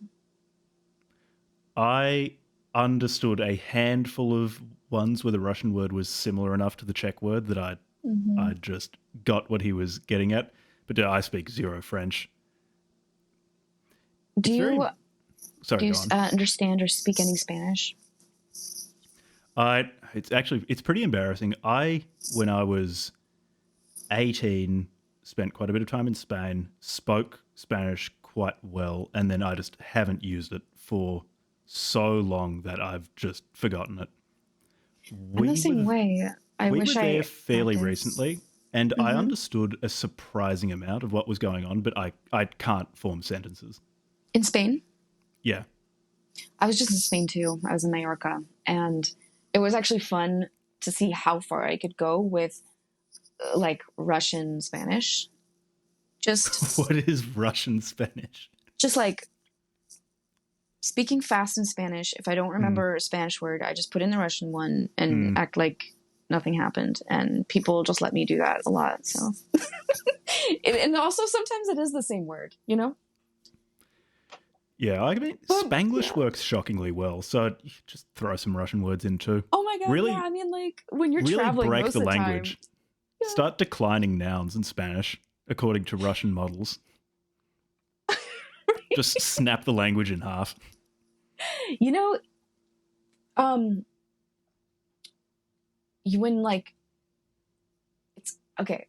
This is a strange analogy, but it's almost like when you buy Legos and you have like. You're at your friend's house and they have like real Legos and knockoff Legos when you're a little kid and they fit together okay. Like that's like Russian and Spanish. Mm-hmm.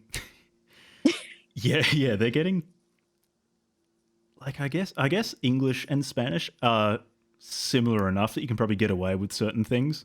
Like a lot of tenses work pretty similarly. A lot of the vocabulary is pretty similar.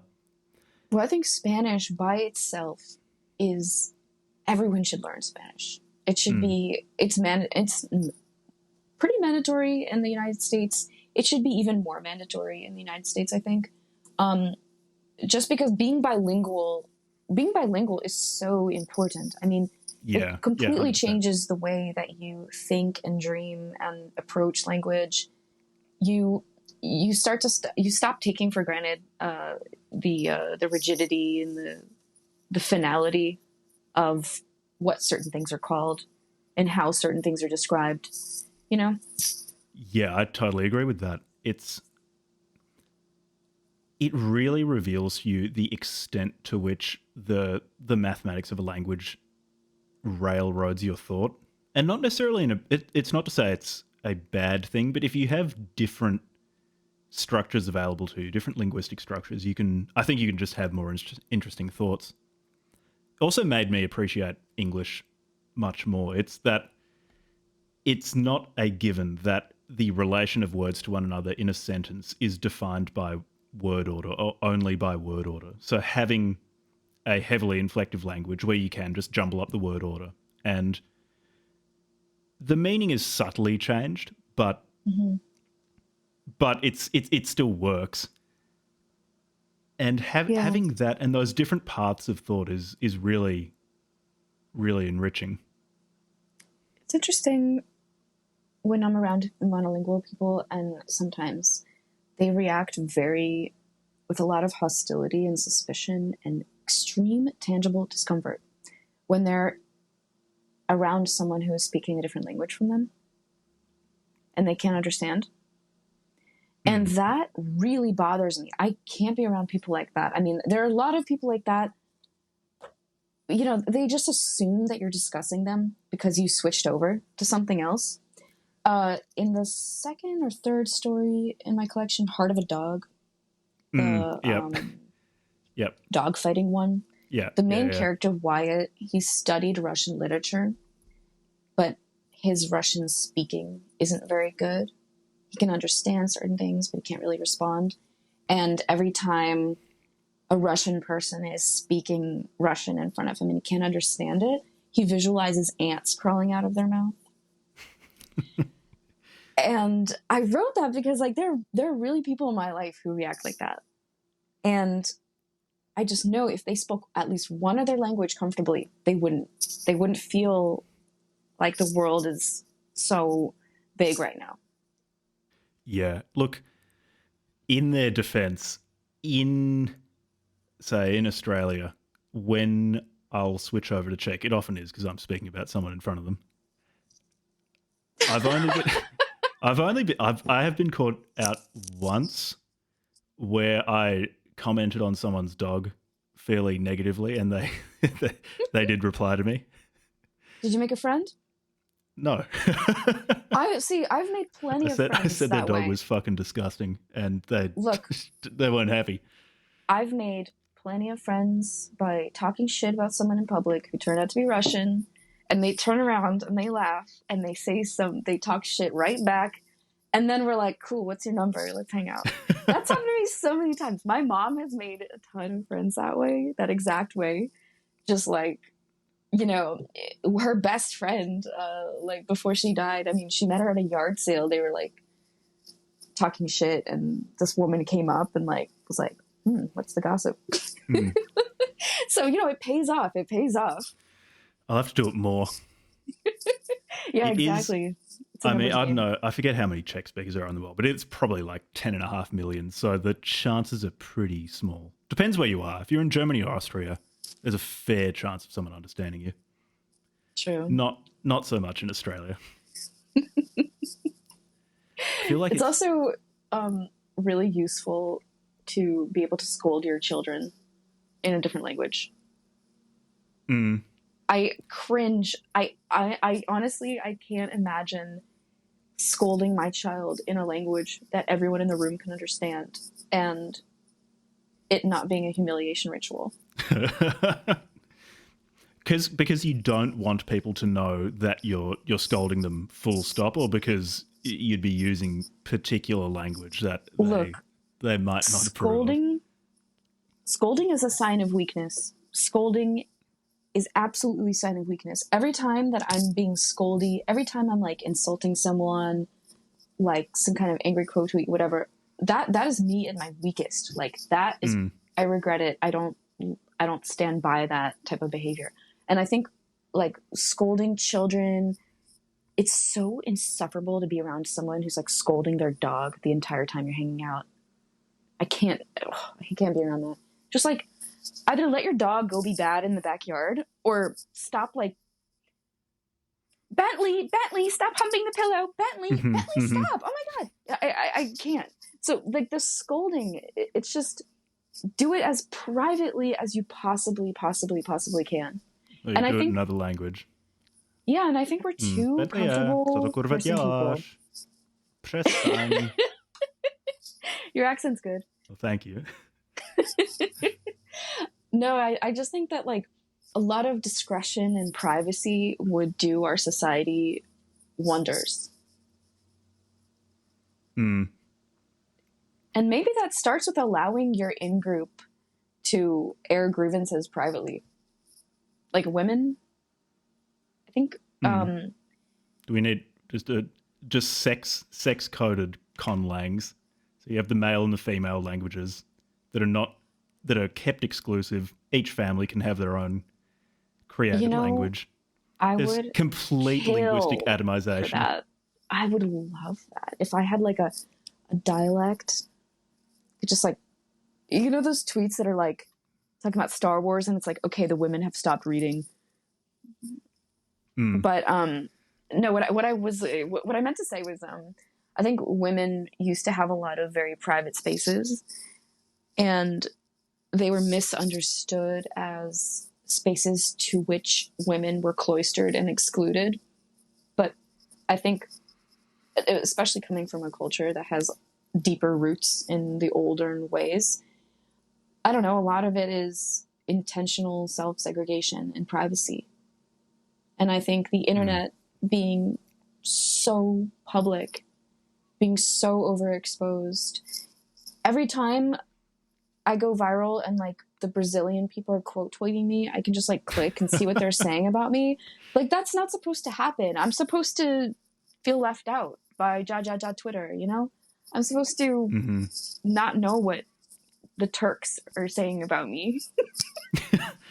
I've never considered what the Turks are saying about me. It's not a problem I've ever come across. Yeah, it is.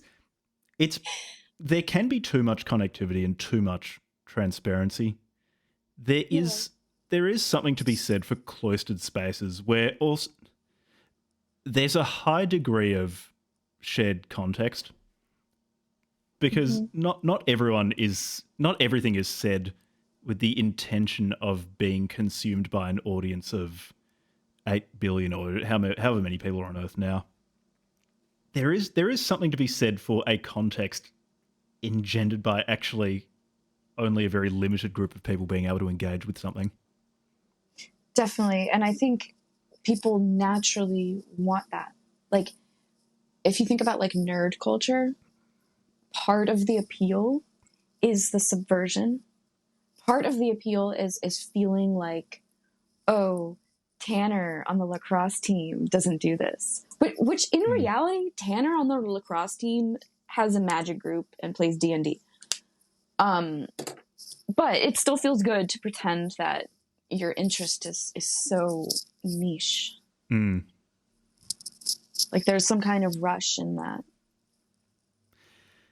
It is a really nice feeling to at least believe that you have access to some sort of special esoteric knowledge, or the fact that you find something engaging speaks to your elevation, or something that separates you from everyone else, even if it is something completely pedestrian like Magic the Gathering and D&D.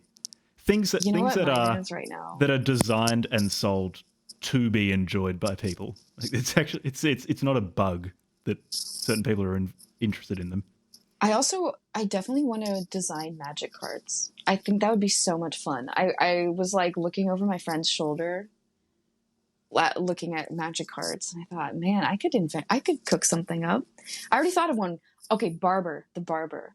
Every time you pull out the barber, everyone at your table has to drop 2 cards out of their hand and give them to you. You get all their little hair clippings.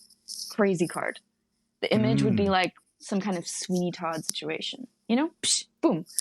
I would that would be such a fun job. But speaking of nerd culture, or like our secret interests, every time I find a internet forum from like 2003, that's either a local community. Like my favorite one is, I don't want to say the name of the website because it's a really old website, and when I'll like send a link to my friend and it'll crash. Like if more than one person's on it at one time, it doesn't work anymore. But it's like a internet forum local to a certain city in Northern Virginia where a lot of interesting things happen. Northern Virginian suburbs are dead. I mean, there's nothing there but like nursing homes and elementary schools and every type of church you can possibly think of, like Korean Baptist, Macedonian Orthodox, Unitarian, whatever that means. And there are also these blank government buildings with no text on them, just a giant number visible from space. And inside those buildings are like servers that decide our fates. And they're like DARPA labs underground and all these crazy things going on down there. And it's a really interesting forum because these really average people who have really boring lives are like, hey, did you guys see that tank that was parked in front of the mall yesterday? And someone else is like, oh yeah, that wing of the mall like stores weapons or something. And just like every post is like that, or like where's the best place to pick up hookers in Annandale? Preferably Vietnamese. And then there's like a whole thread about that, which is like, you can't do that anywhere else on the internet except for these tiny hidden pockets. And I love sneaking into them. Yeah, I do. I hope the tiny hidden pockets reappear because a lot of the edges of the internet seem to be getting sanded off as more and more of them migrate to platforms like YouTube, Twitter, Instagram, places where the owners will get slapped on the wrist if they're not moderating content sufficiently. If there are too many people soliciting Vietnamese prostitutes or talking about US government weapon depots in suburban shopping malls. I mean, Reddit has early Reddit, or not early Reddit, maybe like 2017 Reddit was pretty, you could like, there are real people on there to an extent. I mean, I haven't, it's so strangely, I have that type of female spatial brain where if a website is too ugly, I cannot use it. Like Discord, it's so ugly that I don't even know where to click. Like I look at the screen and I'm like, this is puke. I'm Xing out. It's like, the wrong type of ugly because there's a certain ugly of, for example, 90s websites before people worked out how to make a website look good and usable, where it feels a little bit like dragging sandpaper over your eyes. The bright clashing colors. If you're really lucky, it'll start playing music as soon as it loads. Yeah. You'll have a custom cursor that makes your computer shit itself. The custom cursor that doesn't work. Oh, yeah. That's a particular style that I mean, when I say I hope it comes back, if it were to come back, it would be in a form that just wasn't authentic anymore. Oh my gosh, yeah. And people are really angry about the rollout for the they're promoting that film Y2K, which was so funny. I went to see it. I laughed the entire time.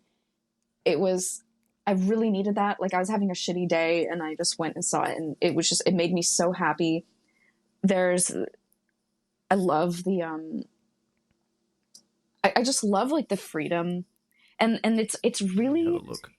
it reminds me a lot of How High and all those like kind of like early stoner comedies. How High. That's a blast from the past. I love How I haven't High. thought about that movie. I forgot about that movie's existence for at least 10 years. Yesterday, someone posted lyrics from a song that they sang in Mac and Devin Go to High School with like a picture of Putin holding a mic. And I really wanted to repost it, but then someone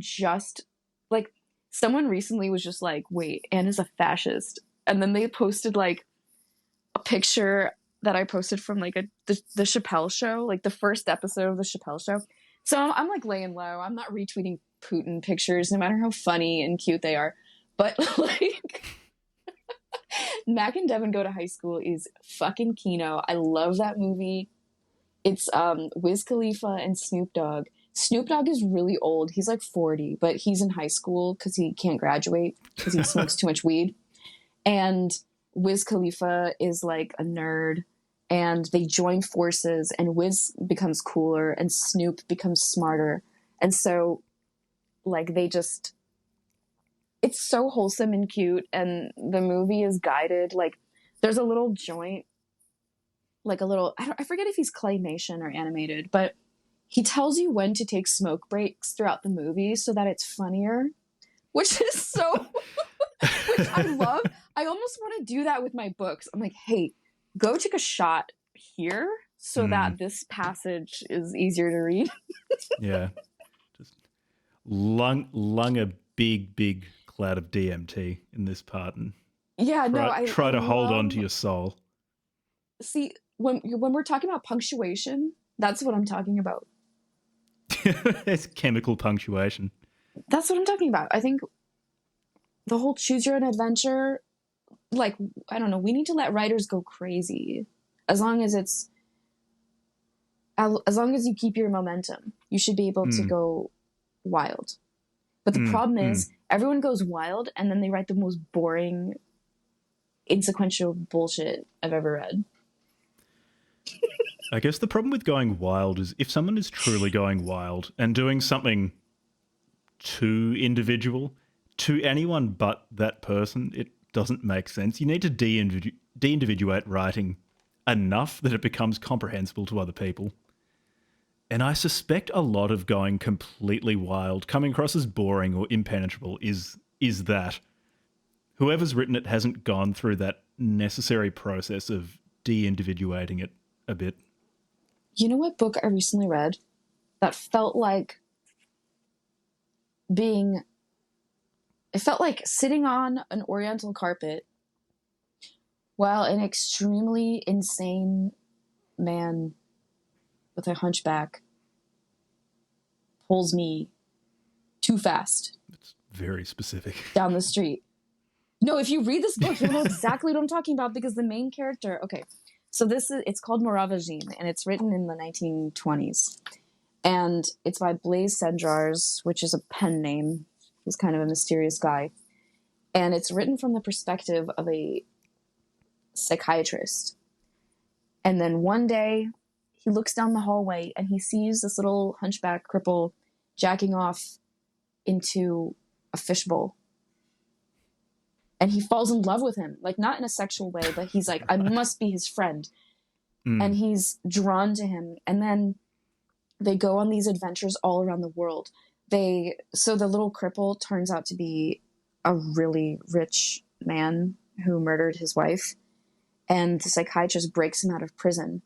And they use Moravagine's fortune to fund a Russian revolution. They go to the Amazon looking for El Dorado. They get lost in Siberia. They have all these crazy adventures. And towards the end of the book, the narrator and his friend, there are these times where they sort of accidentally become the same person. And the writer had multiple drafts of the novel that he worked on. And in one instance of the novel, they were the same person, and in another instance, they were different people. And he melded those together in the final draft, which is insane. Completely insane. And he gets away with it. And then at the very end of the book, the epitaph, this is the epitaph. You may read upon a tombstone in the military cemetery of St. Marguerite Island the follow inscription traced in indelible, and I got pencil. Here lies an alien. And the end of the book, like, Moravajin's an alien. That's it. He wasn't a crazy rich guy. He was a Martian. And this was written in the 1920s. And it's so Pinchonian and crazy. It reminds me of Aguirre and the Wrath of God at some points. It reminds me of Master and Margarita. And he just does so many insane things. And it's like, I don't know. I just love a book that tortures me a little bit. Because if it's interesting, then you let them do it. There was something really, really special happening, particularly in the first half of the 20th century. Maybe getting brutalized by 2 world wars was great for literature, but something really special was happening. The things that felt modern and exciting then still feel modern and exciting now. And French people were sick. In the best way. Like, French people had a really extreme free speech somehow. Yeah, something was really happening in France in the 20th century. Because you had an explosion of really bizarre people. I mean, a country where you can have a bataille appear it's a pretty special time and place. It's also interesting how a lot of the French literature from that time deals with prisons or mental hospitals or some kind of confinement. Yeah. And even through that, the literature is extremely, like, hedonistic and sexual. You know, when you're reading, like, you know, a Russian or, like, you know, a Kafka story about being imprisoned or something like that, it's very repentant and I'm looking for salvation. I'm looking for this and that. A French novel is like, so you want to hear why I'm in here? Yeah. I find with Russian literature, often the punishment is the point. In that, they find their salvation in the punishment. They come to realize. Raskolnikov comes to realize that the punishment is what he needed. But the Frenchmen are like, and then I fucked this person in prison, and then this person. And then I remembered fucking my sister, and it just the French turned it into coom literature. always, you know, the French were the original gooners, and there's a lot of sex in this book as well, which actually it's interesting. The title is a made up word. Moravagine is like death and vagina, you know, in French, and he kind of talks. It's sort of like a metaphor for the decline of, because it ends with World War I, of course. I mean, I know nothing about contemporary French literature, so I'm not sure how much of the coom is retained in it, but I suspect it's still there. Like, you can't dissipate all of that in just a few decades. I hope it's still there. I'd be very disappointed if they weren't a bunch of perverts still. I mean, the cinema has toned down a little bit. Oh, really? I hate to say it. I hate to admit it. But all the French films I've watched in the past couple of years have been so disappointingly boring. I didn't like The Beast, and I didn't like The Substance. So not enough sex and violence. What was it? Oh no, too much sex and violence. Everything else is so boring. No, but that's what I mean. Like, I'm bored by the sex and violence. You know, I'm bored by it. Give me the sex and violence. What I mean is, if something can be implied to me with like a wink of the eye or a glint of a knife, don't give me a paragraph, or don't give me pages and pages and pages on it. In the film equivalent, like don't give me a 30-minute puking scene. I'm talking about that Triangle of Sadness film. No, I think it was 15 minutes, not 30, but it's still too much.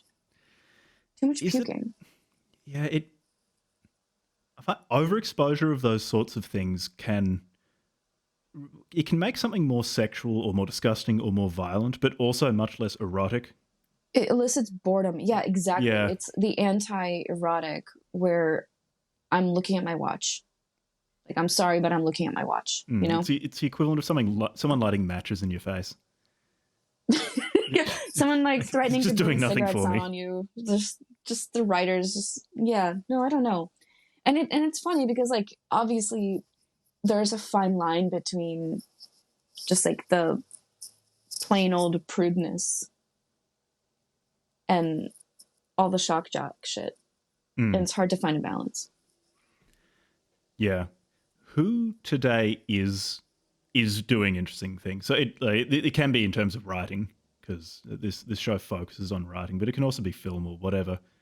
Who are people today that you find are producing interesting work?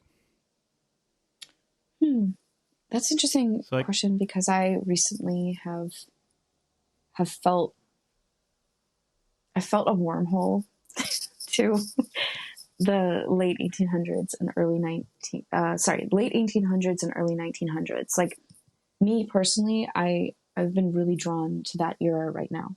And certain things I've read that were written in the past 5 years have had this like metallic-y taste. Like when you like are like making like coffee in your motel and the coffee tastes like the Keurig and you're like, no, this is worse than nothing. Sorry, that's such a horrible like way to describe it, but it's true. I have been a little bit disappointed with contemporary things.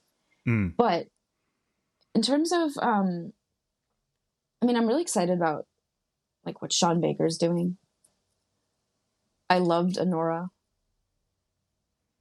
Did you see it? I'm so terrible with reading contemporary literature. Oh, no, sorry, it's a movie. It's a movie. A movie? No, I'm even worse with films. I can't remember the last film I watched.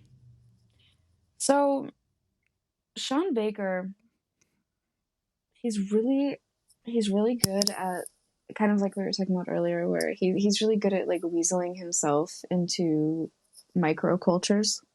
And his special interest as a filmmaker is sex workers or strippers. And he doesn't really, I don't know, he maintains a like a really funny tone throughout his films, while also being very sad and very human and very real, and just like showing, I don't know, like Honora.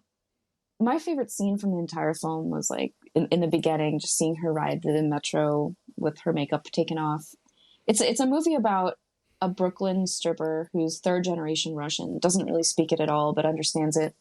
And she's working at the strip club, and all of a sudden this like 21-year-old boy, this super Ivan Balvan Russian oligarch and they get married, they go to Vegas and they get married. And it's like the first half of the film is like very hedonistic. It's showing them, swimming in a pool, drinking martinis, etc. Ivy Wolk is in it. She's so funny. The theater laughed the most at her lines, her delivery. I think it's because she's very authentic. She's very authentic. I think she's cute. I can't wait to see what else she does. And then all of a sudden, Ivan's handlers, these like older Armenian guys who his parents hire to basically supervise their adult child. By the way, in Russian culture, you're a child until you're like 35. So this movie is very, very accurate, by the way. That's everything good I have to say about Sean Baker kind of boils down to like the fact that, I don't know, he really talks to people, and he loves hiring people who aren't actors who have never been in a film before, and letting their authenticity like give his stories texture. And what I loved about Anora was that every film about Russian immigrants in New York or anywhere, they want to show the Russian mob. They want to show like Valentin, who's like has gold teeth, missing his pinky, the gulp. They want to show you like Viggo Mortensen with the prison tattoos, and that's what the audience like will eat up. And this was a complete subversion of that, where America, like Ivan, the like oligarch's son, he moved to the United States. He never is seen without a bong in his hand or not in a strip club. He's always wearing like XXL hoodies, like SoundCloud rapper outfits, kind of like streetwear, very ridiculous, very childish, attention grabbing. He you know, he's just like he's not taking anything seriously at all. And the United States, being away from his parents, gives him the room to do this. And like, as soon as any Russian person that, you know, his parents have decided like is supposed to supervise him, you know, he hides his cocaine, he hides his drugs. They find out that he married a stripper. They freak out. And the name of the film, Anora, I mean, that's her name, but it means honor. And I can't believe that in the midst of everything that's going on, Sean Baker had the guts to make a film that makes Russian people not just look good, but look the way that they are. You know, like Ivan's parents are hardworking and really strict, and they don't sugarcoat it. There's no like honey bunny. Like there's a scene where Anora speaks pretty good Russian and introduces herself to the mom and says, I can't wait to be a part of your family. And the mom just looks at her and she's like, you'll never be part of this family. And I know to like an American person, like that is brutal and cold, and we expect a degree of friendliness, of civility. We expect like exclamation points in the email, and for someone to have belabored over the facial expression they use with us. We expect smiles. Like Melania Trump, everyone's like, oh, she hates him so much. Yeah, because she's not going to smile. You know, that's just like a cultural expectation. It's just standard Slav behavior. It's like here, smiling on public transport is just not socially acceptable. I mean, what if my face is tired? Whatever. Same with holding doors. I mean, in Eastern Europe, you don't hold the door because the whole purpose of a door is climate control, and you're letting in the cold air. You know, it's not rudeness to not hold the doors. It's just like, obviously, if they're right behind you, you do it. But there's none of this like expecting someone to run up so you can feel good about holding the door for them, you know? And just like these, like the minutiae of Russian culture and the honor over everything. I'm just very surprised that was the pleasantly surprised that was the moral of the story. Actually, this is something I was wanting to ask about. Russian humor. This is vaguely related, because when I did language courses here, there are just a bunch of Russians here who are also learning Czech. And I've noticed very consistently they all had the same very black, very absurd sense of humor that I really, really came to enjoy. It's this might just be because this particular guy was kind of odd, but we were standing in a courtyard where there was netting like over the top of it, and he just looks at it and goes, "It wouldn't stop a missile," and just started laughing to himself. And that it's just like that was just it. Those sort of interactions were so common with the Russian students. Like, is that a thing? Is that like Russian humor? I really came to expect and enjoy it. Is that does that make more sense to you?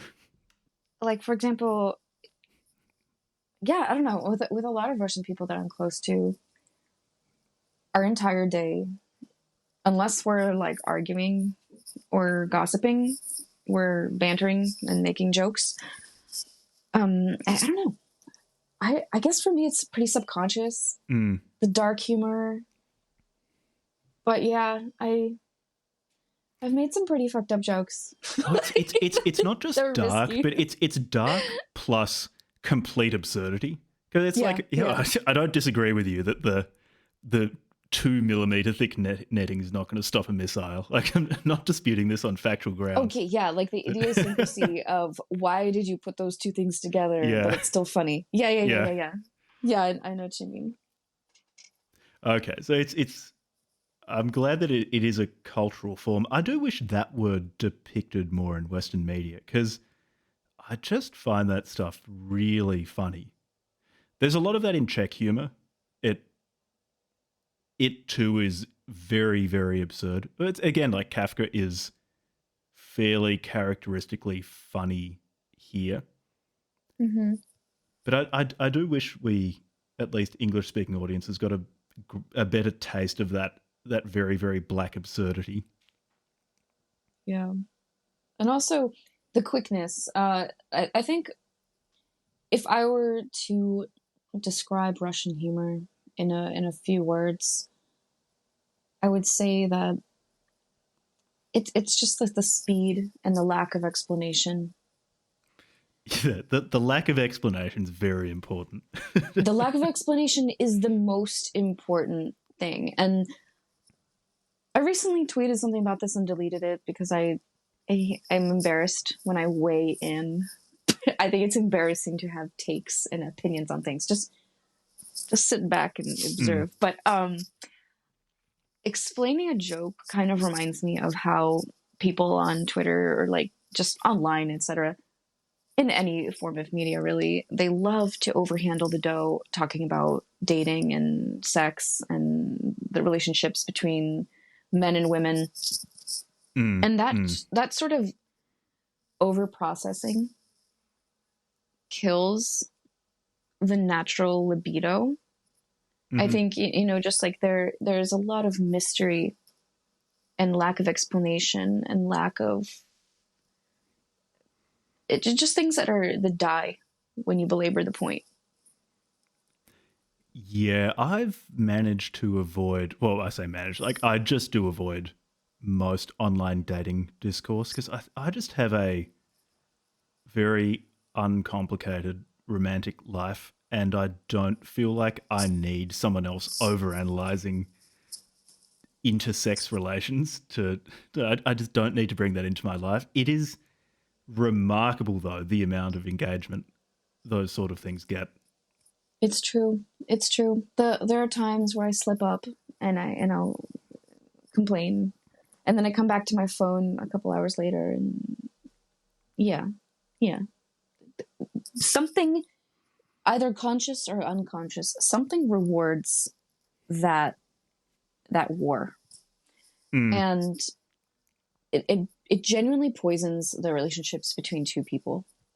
I do think that these ideas, even if you disagree with them, even if you think they're absurd, I think the poisonous things that people say for engagement genuinely get into people's heads and destroy relationships that would otherwise be happy in a vacuum. Not necessarily in a vacuum, but we're in a wind tunnel. We're in a fucking wind tunnel. And a lot of people can't withstand that. People who have almost nothing wrong in their unions, except for maybe a little bit too much time online, too much time thinking. And I'm not saying I'm not guilty of this. I've probably done it in the past. I've definitely done it in the past, where you assumed that because you saw this poison, that the other person has this poison. And there's almost this like Kafkaesque endless trial. You don't even know what's on trial. Yeah, there is something to be said for regarding the internet as almost this possession machine, because you get plenty of ideas which have almost human minds as their substrate.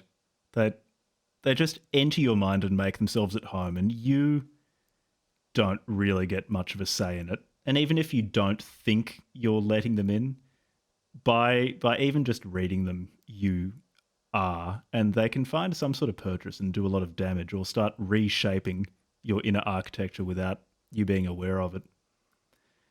Yeah, it's true. I have noticed that if you're logged out of your social media accounts, it's actually way more interesting to show what the internet will give you when you're logged out than when you're logged in. Because when you're logged out, they don't know your gender, age, anything about you. And they all tend to feed you, like Twitter, for example, will feed you fight videos. It'll feed you videos of women slapping a man just to get like punched in the head. And it's usually videos of Black people like stealing. And it's these videos designed to make you feel like the world is a cold, chaotic place. And it's designed to make you sexist and racist. Mm-hmm. For sure. For sure. Even though it doesn't even know who you are. Yeah, I'm sure someone has done some sort of psychoanalytic evaluation of the internet, but in some ways it feels like pure id, just staring into this screaming abyss, this animal abyss. And do we really need more id? Do we need a gigantic, algorithmically enabled collective id that not only is present but it's extremely addictive? Yeah. It's interesting how many addictive substances we have nowadays in within arm's reach. I think young children are at a huge disadvantage. I see sometimes, you see, like, I'll pass by a school and I'll see middle schoolers vaping so much. Just they're doing it sneakily, but they're really hitting their vapes like every minute or two. The internet is exactly like that. Just being away, being offline. So many people are announcing their dramatic exodus to blue sky now. So what is that? Because I use Twitter basically for asking people onto the podcast, and I otherwise have been pretty good at limiting it. So what is the blue sky exodus? Well, blue sky, I saw a screenshot of it and it looked ugly, so I don't know what it is. Yeah, it just didn't. The font was too. Let me have a look. The font didn't have enough weight to it, or something like that. It's as simple as that. I see it. I'm never using that website. I'm having a look at. Oh, is it like? It's fake Twitter. It's progressive woke Twitter. It's Twitter, but those phones that they give to old people with like less. I'm pretty sure it's more heavily moderated. I'm having a look at it now. This just looks like a circular firing squad preparing itself. This looks horrible. This looks worse than Twitter. I'd rather watch people getting punched in the head or run over by trains on Twitter. It's also really interesting how ever since Elon bought Twitter, everyone's like, Elon's Twitter. I don't smell Elon on Twitter. I don't really quite know what people are talking about. I mean, I don't even sense Jeffrey Bezos in the Washington Post. I kind of think it's I think it's an exaggeration. Papa Jeff isn't just beaming down his thoughts to all of the Washington Post journalists, making them bend to his will.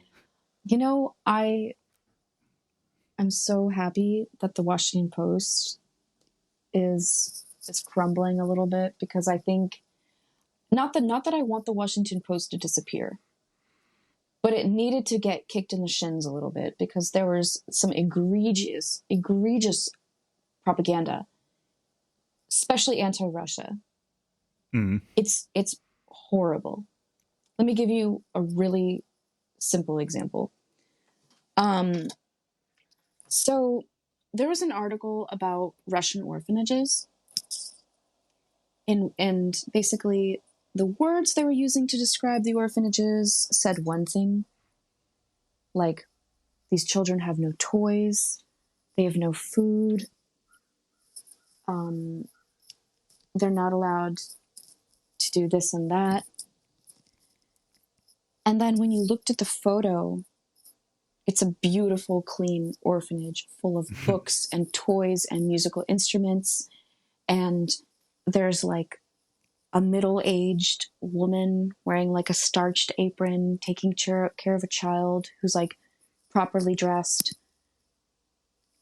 And it's just unbelievable. Like there's the article and there's the photo. Do people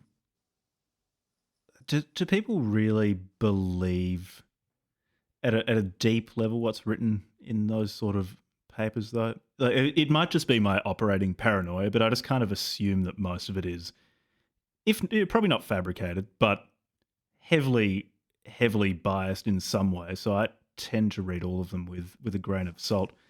You know, is it a big problem? Do people take them that seriously? I think people do. Yes, people take the Washington Post very seriously as an institution.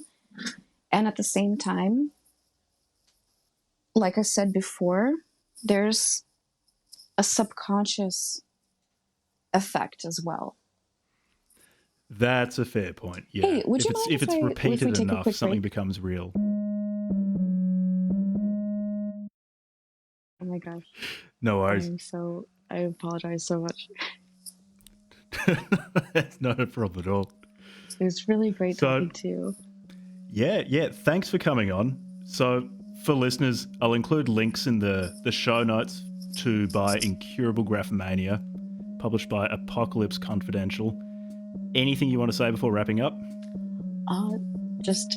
I hope you enjoy the short stories in my book, and there's much more to come. Thank you so much. No worries. See you. Thanks for coming on.